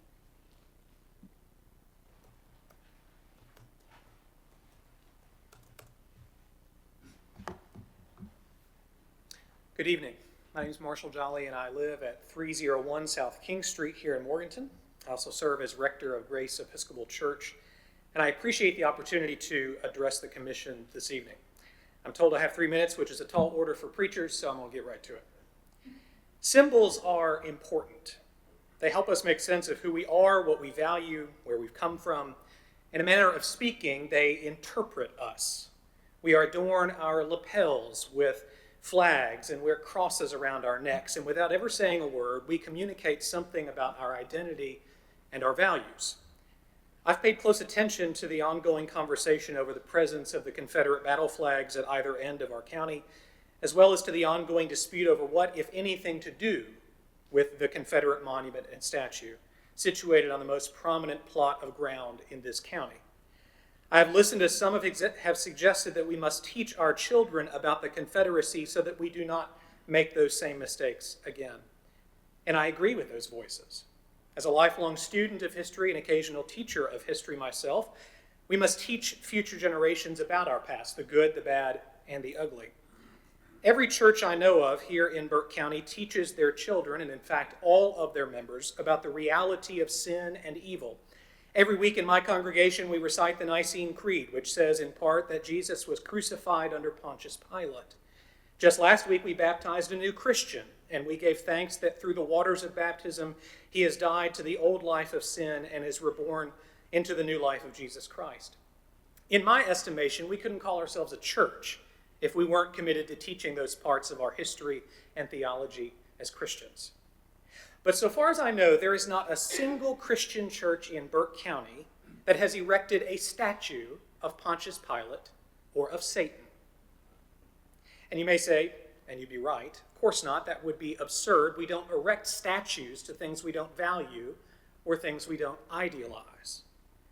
Commissioners, in the year of our Lord 2021, we have heard in the past 6 months hundreds of members of our community talk about that Confederate monument and statue on the courthouse square and the Confederate battle flags at either end of our county.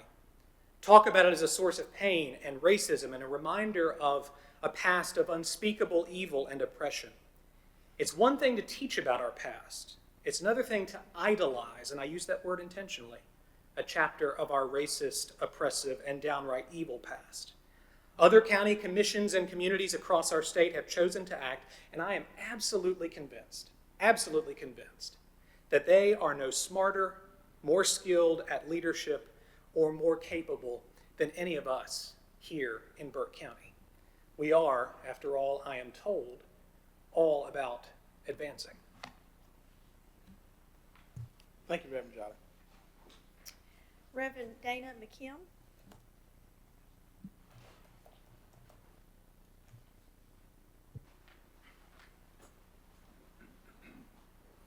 Good evening. I'm Dana McKim. I'm pastor of First United Methodist Church at 200 North King Street. I'm a resident of 102 Woodside Street across from Catawba Meadows Park. And in addition to all my other things, I daily advocate to God on behalf of Scott Mulvey's eternal soul. See you in church, Scott. I keep hearing about we need this statue and we need these flags because these flags and this statue mark important memories that we need to have. I question that, I challenge that, but I've been listening to that. And I've been thinking about how important it is to inform myself and develop knowledge about things. And so I've been doing just that. And recently I've gotten my hands on a list of 634 men, women, and children. Children younger than my 18-year-old daughter that were traded in 178 transactions here in this county over a 60-year period. And I've learned their names. I've begun to learn some of their stories, and it dawned on me, I need to learn all the story, not just part of the story, not just the story told by two Confederate battle standards that guard the entrances to our community and a Confederate watchman that watches over a square 2 blocks from my church and who watched over a square with 250 human beings in it who were mad enough about a pile of granite and metal that they were willing to kill each other. And Sheriff, I know you're behind me back there. You and I both know we were one backfire away from a massacre in our own square. And I still have nightmares about that day and about what I saw and about the intention behind the eyes of people who had their hands on their weapons. So I want to know more about the story. I've been learning more about the story, and in an effort to do that, we've said those names tonight. We read them out loud. So if we're going to pay attention, and if we're going to honor the heritage that exists in those battle standards and that statue, we need to honor all the heritage. We need to honor all the people, including 634 souls who made this county great by breaking their backs to clear land, feed livestock, plant crops, build buildings, and make roads to enjoy what we have today. Thank you.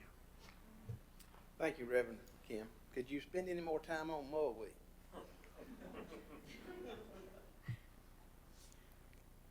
Carla Kincaid.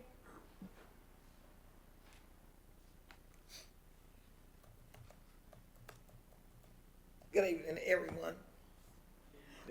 Juneteenth is going to be celebrated this weekend, all around the country. Juneteenth, the first day freedom, I was able to, as we walked in, give somebody some insight on that. Didn't know what it was. So hopefully today, I'm just going to read some important dates that correspond with that, which all ties into the Civil War and to the Confederacy as well. January 1st, 1863, President Abraham Lincoln issues the Emancipation Proclamation, which declares that all persons held as slaves within states that have seceded from the Union are and henceforth will be free. The proclamation makes free enslaved the official end of the American Civil War and allows African Americans to enlist in the Union Army and Navy. The Emancipation Proclamation does not end slavery in the United States, but it sets the stage for the constitutional amendment that will. April 8, 1864, the Senate votes and agrees to add a 13th amendment to the United States Constitution. This 13th amendment will abolish slavery in every state. January 31st, 1865, the House of Representatives votes and agrees to add the 13th Amendment to the Constitution, making slavery illegal in all states. March 3rd, 1865, Congress creates the Bureau of Refugees, Freedmen, and Abandoned Lands to aid in the transition from slavery to freedom. April 9th, 1865, Confederacy General Robert E. Lee surrenders at the McLean House in the village of Appomattox Courthouse in Virginia. There were battles and skirmishes after this date, but it generally considered the official end of the Civil War. June 19, 1865, Major General Gordon Granger arrives in Galveston, Texas with news that the Civil War has ended and all the slaves are free. During the war, Union soldiers could not get past the Confederate troops and enter Texas to tell the slaves about the Emancipation Proclamation. Then when the war was over and the slavery was officially illegal, plantation owners still did not tell their slaves that they were free. As a result, the slaves in Texas did not know they were free until Major General Granger's announcement. This is why this arrival in Texas is known as the day that the last slaves were freed and is celebrated as the first Juneteenth. December 6, 1865, the 13th Amendment is ratified by enough states and added to the Constitution. In today's society, Juneteenth is widely celebrated. It's a day for celebrating African American freedom and achievement. Smithsonian, Henry Ford Museum, and countless other institutions sponsor activities and celebrations for Juneteenth, hoping to educate more people about African American history and culture in general. However, Juneteenth has also morphed into a more national symbolic celebration of respect for all cultures. And this is a book that is written by Angela Johnson, and hopefully that we will be getting more books in our schools in reference to anything that has to do with Civil War, true statements, the truth is light. And this book was dedicated, and I like what it said at the very beginning. It says, for the ones who were never free, this is dedicated to them. And those who forget our past are doomed to repeat it if we don't. And I just hope that that's something that people can take into consideration. And I'm sure that this is something that's going to be going in libraries and something that's ahead for us. Because in 1777, our ancestors were not free. And this is my Juneteenth, and this is my Emancipation Day, not 1777. Thank you, Ms. Kincaid. That's all the cards I have, Mr. Chairman. All right, thank you, Madam Clerk. Anyone else here to speak in public comment tonight? All right, hearing none, thank you to each of you who have spoken tonight. We hear you and appreciate your being here and enduring all of our lengthy discussions tonight to make your comments. This brings us to item number 9, consent agenda. Mr. Manager, we'll hear from you. Thank you, Mr. Chairman. You have, I believe it's 10 items on your consent agenda. First one is Western Piedmont COG Area Agency on Aging Home and Community Block Care Grant, FY21-22. Item 2, clerk reappointments, removals to Adult Care and Nursing Home CAC. Item 3, clerk reappointments and removal to Recreation Commission. Item 4, clerk reappointments and appointments to Child Protection Child Fatality Team. Item 5, county manager, appointment of county manager as interim health director. Item 6, community development resolution recognizing compliance with NCGS Chapter 160D. Item 7, finance, FY21-22, general liability / workers' comp insurance renewal. Item 8, JCPC, removals, reappointments, and appointments to the Juvenile Crime Prevention Council. Item 9, Tax Department Tax Collection Report for May 2021. And item 10, Tax Department Release Refund Report for May 2021. That concludes your items for the consent agenda.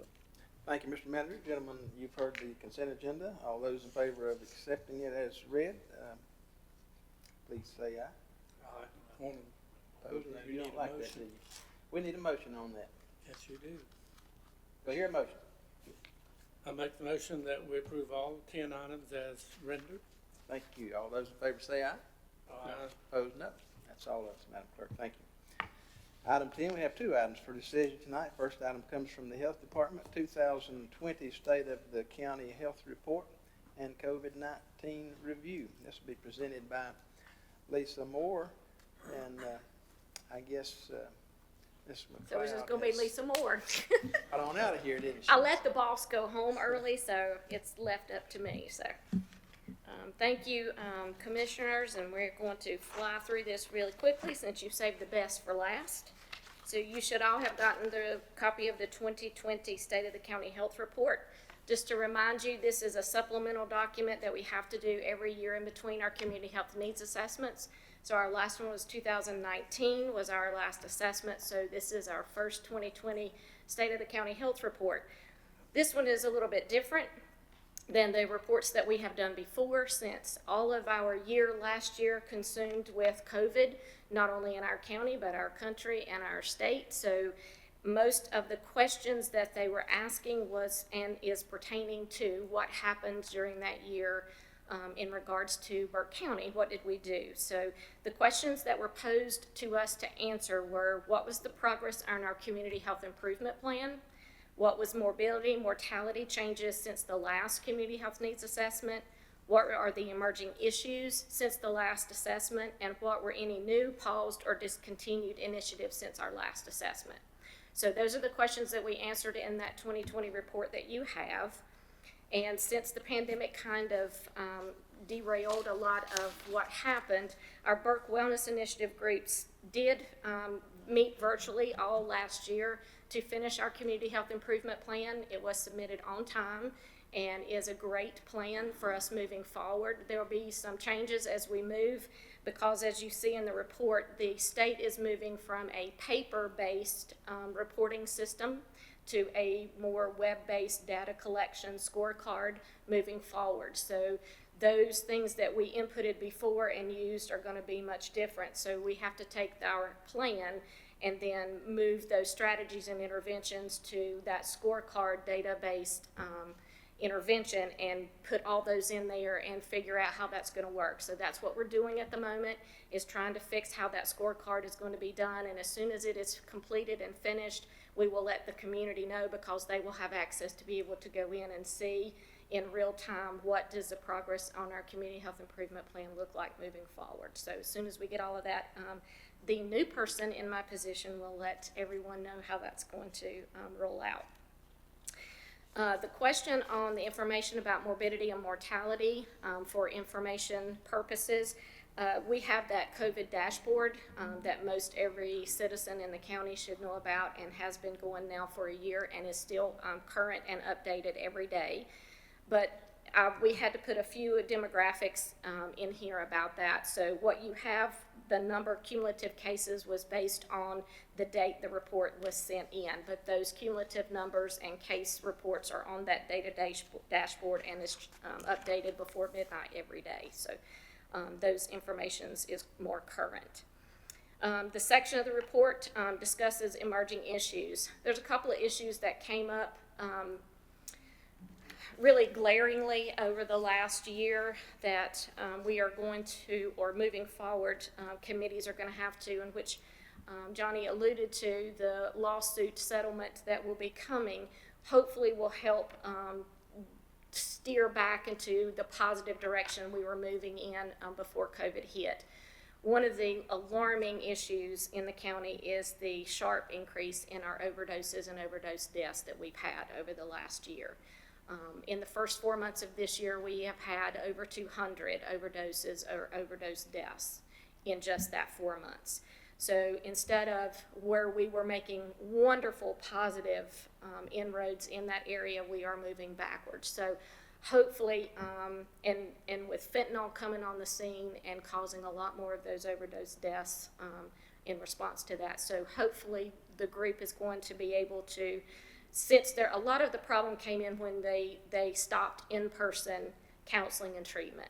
That was really where we saw a lot of the problem, because people that are in recovery have to have that human interaction, and it's not as good virtually.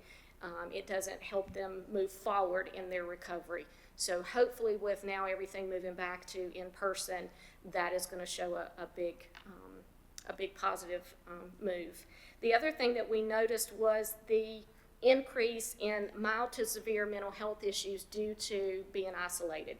So those who really didn't have a lot of issues with depression or mild mental health problems, we saw a resurgence of that with that loss of human interaction and that loss of, or that increased in isolation due to restrictions with COVID.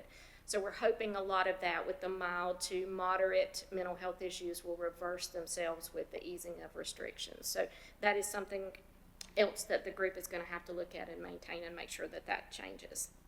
The next section talks about pausing or changing of initiatives.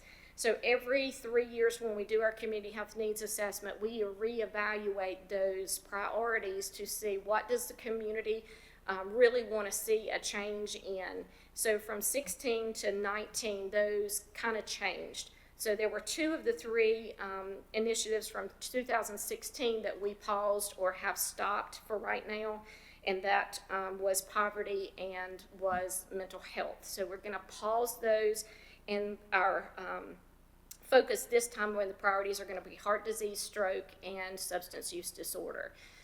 Because we have those sharp increases, we had to leave substance use disorder on there. But we have for almost as long as I have been in Burke County teaching, we have had our #1 chronic disease is heart disease. So we really need to, and that's a lot of that is preventable. It's based on nutrition, physical activity, and stopping of smoking. So we're going to really put a lot of work into that to see if we can reduce some of those numbers around heart disease and stroke. So that chronic illness hopefully is going to be looked at. Okay, so the last part of the report just talks about what was positive, if you had anything that was positive. And I just wanted to reiterate what Rebecca said earlier, is that we are rich in this county with agencies and with individuals that really want to step up and help and work together. And I have had the privilege of my 20 years out of my 31-year career in public health here in Burke County. And I can tell you, because I spent 10 years in a different county, that wasn't like that. So this is something that I would hope that you cultivate and you continue richly in this community, is for everybody working together and pull together. We had some new partnerships that we were blessed in coming together with over this last year with COVID. And as you heard with Chastity and feeding the community, we really had, when we noticed there were issues, we could bring those partners together and really work on that. So I really hope that that is something that will continue far after this year of pandemic that we have had. Does anybody have any questions about our report? Thank you, Lisa. Any questions for Lisa? Mr. Chairman, I have a couple. I read with interest both in the report area of our stuff and also in your report, and about the increase in suicide, death. And it gives an explanation, but it kind of breaks your heart, Lisa. It doesn't give you a cause or why. Do y'all have a way to categorize those who commit suicide? And you know, it's something from that side that can be worked, or a program that would change that? Well, the suicide numbers that you're going to get, we only get from the state, and a lot of those come from death certificate data. So some are very clear about how they committed suicide, and some are very ambiguous. So there is some data about, in particular, drownings and gunshot wounds and personal harm. Then there are some that's very ambiguous. Some of the suicides are actually overdoses that were accidental, but they deemed them as suicidal. So the numbers are there, but the numbers are very difficult to kind of pull apart and see, well, this is exactly where this one came from, and that's exactly where that one came from. You also have to look at suicide has a lot to do with mental health issues. We have a lot of those in this community, and so some of those end up unfortunately being on that end of the spectrum. You know, if they had gotten maybe some mental health counseling ahead of time, may have actually been better of reducing the chances of them having suicidal thoughts or following through with the suicide. Well, that's one of the reasons my heart breaks so big. I worked on mental health. Jeff's now on that board. But all the work and all the programs that they had, and yet we come up with more people committing suicide. So it just, as my dad would say, it just doesn't make common sense. When you work harder and you do more, you ought to have better results. Yeah, well, but you're also dealing with an issue with mental health. Is really hard for some to break that barrier. There's a lot of stigma with mental health issues, like there is with substance use disorder. There's a lot of resources that fit some groups but not other groups. So there are some resources there, but it's really difficult to make it uniform across the board, that it just helps everybody. There were classes that we had done before, which was QPR, question, persuade, and refer. But you have to have the interest in communities groups to be able to want to identify those individuals and go and talk to them about getting and seeking some treatment or some help. And that's difficult for some people to do. It's kind of like talking to somebody about salvation and wanting to lead them to the Lord. It's very difficult for some people to feel comfortable about doing that. So you're going to find that same thing about talking to somebody who has a substance use disorder issue or has a mental health issue. Yes, we need to talk about it, and yes, we need to help them, because that is going to reduce those numbers or the potential for those numbers. So yes, that is something that the Burke Wellness Initiative can also take back to look at to see if there's something they can reinstitute to maybe help that. You also have to look at those numbers probably have gone up over the last year because of that, because of COVID and the pandemic and all that happened with that. Because there was a lot of, from the state and the feds, there was a lot of fear that was sent out across all kinds of media. And so some of it was founded and some of it was not. So that fear kind of drove a lot of people to do things that they may not have done. Well, it's the kind of issue and cause and item that kind of tugs at your heart. You know, Yes, get up absolutely. and do something, stop that. Absolutely. And we have to recognize, and I'm doing that here now, is that it's bigger than probably the county board. It probably is a health issue and a mental health issue, and both of those are not controlled by us. And Mr. Chairman, if I may, on a lighter side, I cornered Lisa and also Debbie that just because they were retired, we were going to create a draft ordinance. And if we needed them when they resigned, we'd impose a 6 months at a time draft and keep them till we found the right person. So. Just in fun. Thank you, sir. Thank you. Any other questions, comments? We sure need to give Lisa a big round of applause for her years of service. Well, now, I'm not finished yet. I have my COVID report. Oh, all right. I got my COVID report. Let's get that finished, and then you can do whatever you need to. All right, so this is going to be some snippets for what happened over the last year, just to give you a year in review. So on March the 17th, 2020 was the first media briefing that was distributed in this county. Health Department had already tested 24 individuals, and all were negative with that continual daily testing. On March the 17th, we opened the Emergency Operations Center to unify the efforts throughout the county to help maximize what resources we did have and disseminate information. A public information line was open and manned Monday through Friday, 8 to 5, with a number for North Carolina public information for questions after hours, weekends, and holidays. On March of 2020, Burke County declared a state of emergency. Burke County's first case was on March the 22nd of 2020. Burke County stands right now at cumulative cases as 10,352, with the largest peak being right after Christmas and right after New Year's between 2020 and 2021. Burke County's first reported death due to COVID was April the 4th of 2020. Burke County now stands right now as cumulative deaths at 169 COVID-associated or related deaths, and we will be reporting 170 tomorrow. Burke County developed a COVID website and a COVID case dashboard with various data points for the community to stay informed.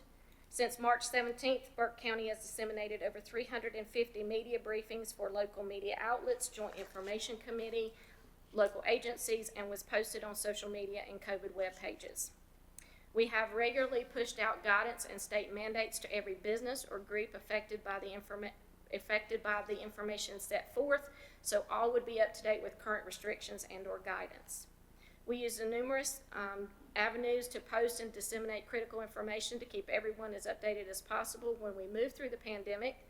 Though the public information line, the Chamber of Commerce with businesses, we sent out to agencies for posting on their respective social media platforms and websites, along with regular media outlets. With COVID monies, we were able to pay for advertisements through radio and print media. We had targeted digital messaging for people within the county, and we partnered with the hospital to provide messaging on our Greenway transportation buses. Health Department staff also fielded complaints about any business, restaurants, churches, laundromats, doctors' offices, individuals walking along the street that were perceived to be not complying with state or local mandates, and we followed up on every complaint lodged in the Health Department, and I can tell you that because I did every one of those complaints. During this pandemic, Burke County saw a sharp rise in the cases among Latino communities, so we convened a group of Spanish-speaking leaders within the community to determine how best to get that information out to that population. We all worked together to develop instructional videos in their own dialects, which in this county is 4, and they disseminated the videos through their own social media network to begin to slow the spread within that segment of the population. During the vaccination process, we worked to help get the historically marginalized groups within Burke County set up with vaccination appointments. We worked with those with Spanish-speaking leaders, the deaf and hard of hearing population, our Asian community, and worked with a representative from Carolina's healthcare system, Blue Ridge, to secure all appointments for those in the African American population within our county seeking vaccination. During this pandemic year, lots of things changed in Burke County, the state, and the world. The reduction of human interaction is probably the biggest toll that was taken during this pandemic. Burke County's life was put on hold for a time, and people had to alter their normal behavior. How they interacted with their family and friends, how they functioned within their business if they actually got to go to work, how they shopped for necessities for their family, and how they were able to worship, and the altering of participating in normal activities like going to the movies and going out to eat. For most people, human interaction is a huge need, and to completely stop and isolate people cause many to have feelings of depression and increase their mental health issues. Over the last year, we have seen a sharp increase in those mental health issues, along with overdose rates and deaths, along with issues along with recovery. Burke County saw a stress and strain on its healthcare workforce, long-term care staff, along with long-term care residents. This toll is just now being alleviated to some degree with the slowing and downturn of COVID cases, and along with the easing of restrictions and having visitors within those establishments. The most positive attribute to Burke County was the implementation of the virtual hospital that Carolina's healthcare system, Blue Ridge, developed. The hospital was instrumental in keeping so many people that were sick with COVID out of the hospital and providing constant monitoring and support to those patients in their home setting. This was able to keep hospital beds and staff designated for those who were sicker individuals that required more hospital intensive help and medications, and did not allow the hospital to get overwhelmed and not be able to perform routine hospital services to those individuals that were in need. The hospital will continue, and the use of that virtual hospital will change and not have a COVID focus. We are actually going to use that with our heart disease and stroke group, and we're going to monitor those individuals and hopefully lessen those heart disease and stroke measures. As we reflect on the past year, one of the other most important facts to take note of was the collaboration that was required to deal with the pandemic. We all work together, businesses, churches, nonprofits, governmental agencies, etc., work collaboratively to address basic needs within the county for those hardest hit, providing basic necessities and support for its healthcare workers on the front lines, administering vaccine, disseminating information and changes as they happened. It truly took the village to help the village survive this past year. So moving forward, everyone still needs to understand that the 3 W's of prevention and the vaccine are only tools we have in our toolbox to attack this virus. We will have to learn to live our normal lives with this virus because it is not going away. The vaccine is given for 3 main reasons: to prevent severe illness in people, reduce hospitalizations for those who take the vaccine, and reduce the number of COVID deaths related to and associated. We are going to have to learn how to get along with this vaccine and how long it will last. That is going to be subject to change as we move forward with all of the testing. We probably will have to end up getting a booster at some point in time, and how long that's going to be, they're not exactly sure, but it'll probably end up being kind of like the flu. We will end up either having a series of 1 shot or 2 shots every year for this, just like we do for flu. So some takeaways that you need to remember, and maybe we should probably learn how to do, is we might learn that we don't always stand really close to people anymore to have conversations and interactions. Maybe we meet in smaller groups and not instead of having large gatherings. Maybe we do more things outside rather than being cooped up inside. Maybe not touching others as often as we did. Making sure we continue to wash our hands often and not touch our face with unwashed hands. And maybe one of the most important factors that we continue to preach is to stay at home when you are sick with anything and not be around others for any reason, not parties, not funerals, not events, not anything. Stay at home until you are well and then go around people. Amen. So, since this is the last time I'm going to be addressing you, I just wanted to take a minute and say thank you. I have enjoyed the ride. It has been wonderful. Last year has been terrible, but we have persevered. We have come through it, and whoever you get to take my place will do a wonderful job. Everybody can be replaced, and that's what I tell them at the office. You just have to train them in how you want them to be. So I will come back and I will help whoever replaces me do whatever I need to do to have a smooth transition. But I have just thoroughly enjoyed my 20 years here at Burke County of my 31 years of public service. And I want to thank you so much for allowing me to have the opportunity to do that.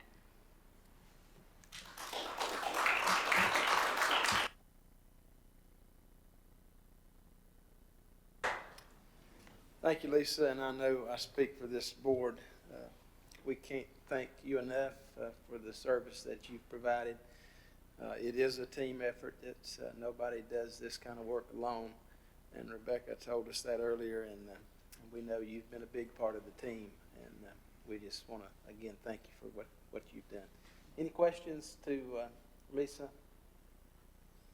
Hearing none, I would entertain a motion to accept the 2020 State of the County Health Report and COVID-19 Review as presented.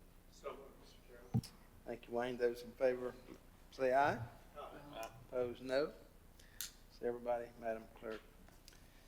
All right, item number 2, appointment to the Western Piedmont Community College Board of Trustees. This will be presented by our clerk, Madam. Thank you, Mr. Chairman, members of the board. The Western Piedmont Community College Board of Trustees is a 12-member board. 4 members are appointed by the county. Seat number 1 is occupied by Lamar Smitherman, whose term ends June 30th, 2021.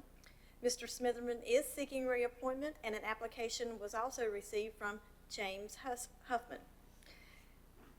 The suggested motion is to appoint someone to fill that seat to the Western Piedmont Community College Board of Trustees, seat number 1, for a 4-year term ending June 30th, 2025. Thank you, Madam Clerk. Gentlemen, you've heard this information, and that we have 2 applicants for this seat. I would, at this time, entertain a motion or entertain. What am I looking for, Madam Clerk? I'll nominate Lamar Smithman, Mr. Chairman. Thank you.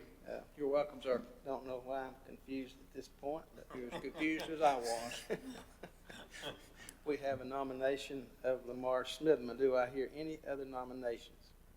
Mr. Chairman, I don't want to make a nomination, but I was kind of halfway praying coming to the meeting that somebody else would make this motion.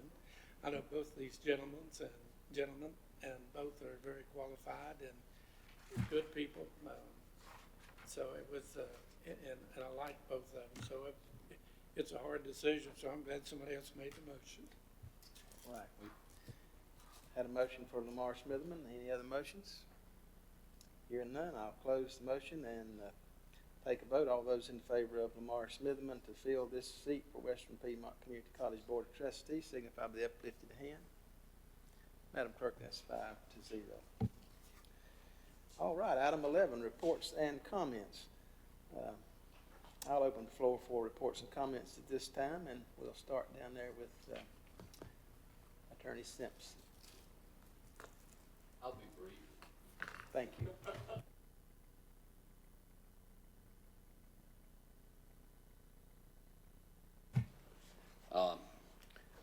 We have completed the Hoff draft, the draft of the Hoff Development Agreement for signature by the county, and that has been signed.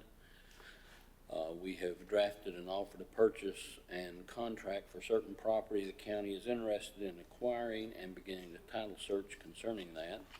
We have reviewed the new zoning ordinance prepared by Community Development. We have reviewed the proposed deed and conservation easement and survey for the Jonas Ridge Bog property. That should be signed by the end of this month. We have researched the historical no-wake law in Burke County from 1963 and have met with Wildlife Resources Commission in a telephone conference regarding that. I've advised the Sheriff's Office concerning an execution sale that has been completed, or complicated rather, by the bankruptcy of the defendant. It still isn't completed. I've researched the issue of livestock at large and responsibility for dealing with that. Reviewed the rabies control memorandum of understanding between the health department and the county, and have assisted community development concerning certain trailheads and easements. Thank you. Thank you, J.R. No comment. Okay. Mr. Taylor? Mr. Chairman, in addition to what you received in your commissioner's package, there was not an MTAC meeting, so you will not have that report in your package. Also, I accepted the invitation and then attended the announcement of the Board of Education and their choice of the new superintendent. And in reading everybody else's stuff on our package, noticed that Blue Ridge Chemicals, and that was on page 484, has been closed, that it's, they found chemicals on it, cost over $1 million to dispose.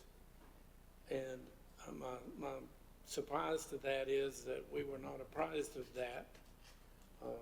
And I would like to get a full report on that.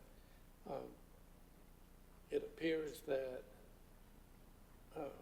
after the death of the senior owner and after the death of his son in a house fire, it was vacant for, I'm going to say, close to 10 years or so. So that's probably from where it comes. But the report that's in your material said that the family was going to lose the farm because they could not afford to pay for the chemical removal. So I'd just like a little more information on that if we could have it. Thank you. All right, thank you, Manager. Mr. Manager? No comments. Thank you. Thank you. Mr. Vice Chair? Mr. Carson? No comments. Madam Clerk? Thank you, Mr. Chairman. Just wanted to thank Commissioner Taylor's daughter for baking us a homemade scratch-made cake for tonight's festivities. Okay. Thank you. All right. I don't have anything to report other than let me say thank you for your attention and endurance tonight. It's been a lengthy meeting, and I appreciate that. I will remind you to spay and neuter your pets. Consider fostering or adopting an animal from the Animal Services Center.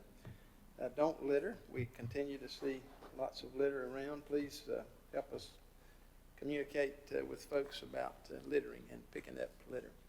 At this time, we'll hear a vacancy announcements. Madam Clerk. Thank you, Mr. Chairman, members of the board. We have the following opportunities for citizens to be involved in county government: Adult Care and Nursing Home Community Advisory Committee, the Animal Advisory Board, Council on Aging, Juvenile Crime Prevention Council, City of Morganton Board of Adjustment and Planning Board for the ETJ, Burke Senior Center Advisory Council, Recreation Commission, Child Protection and Child Fatality Prevention Team, East Burke Senior Center Advisory Board, and the Board of Health.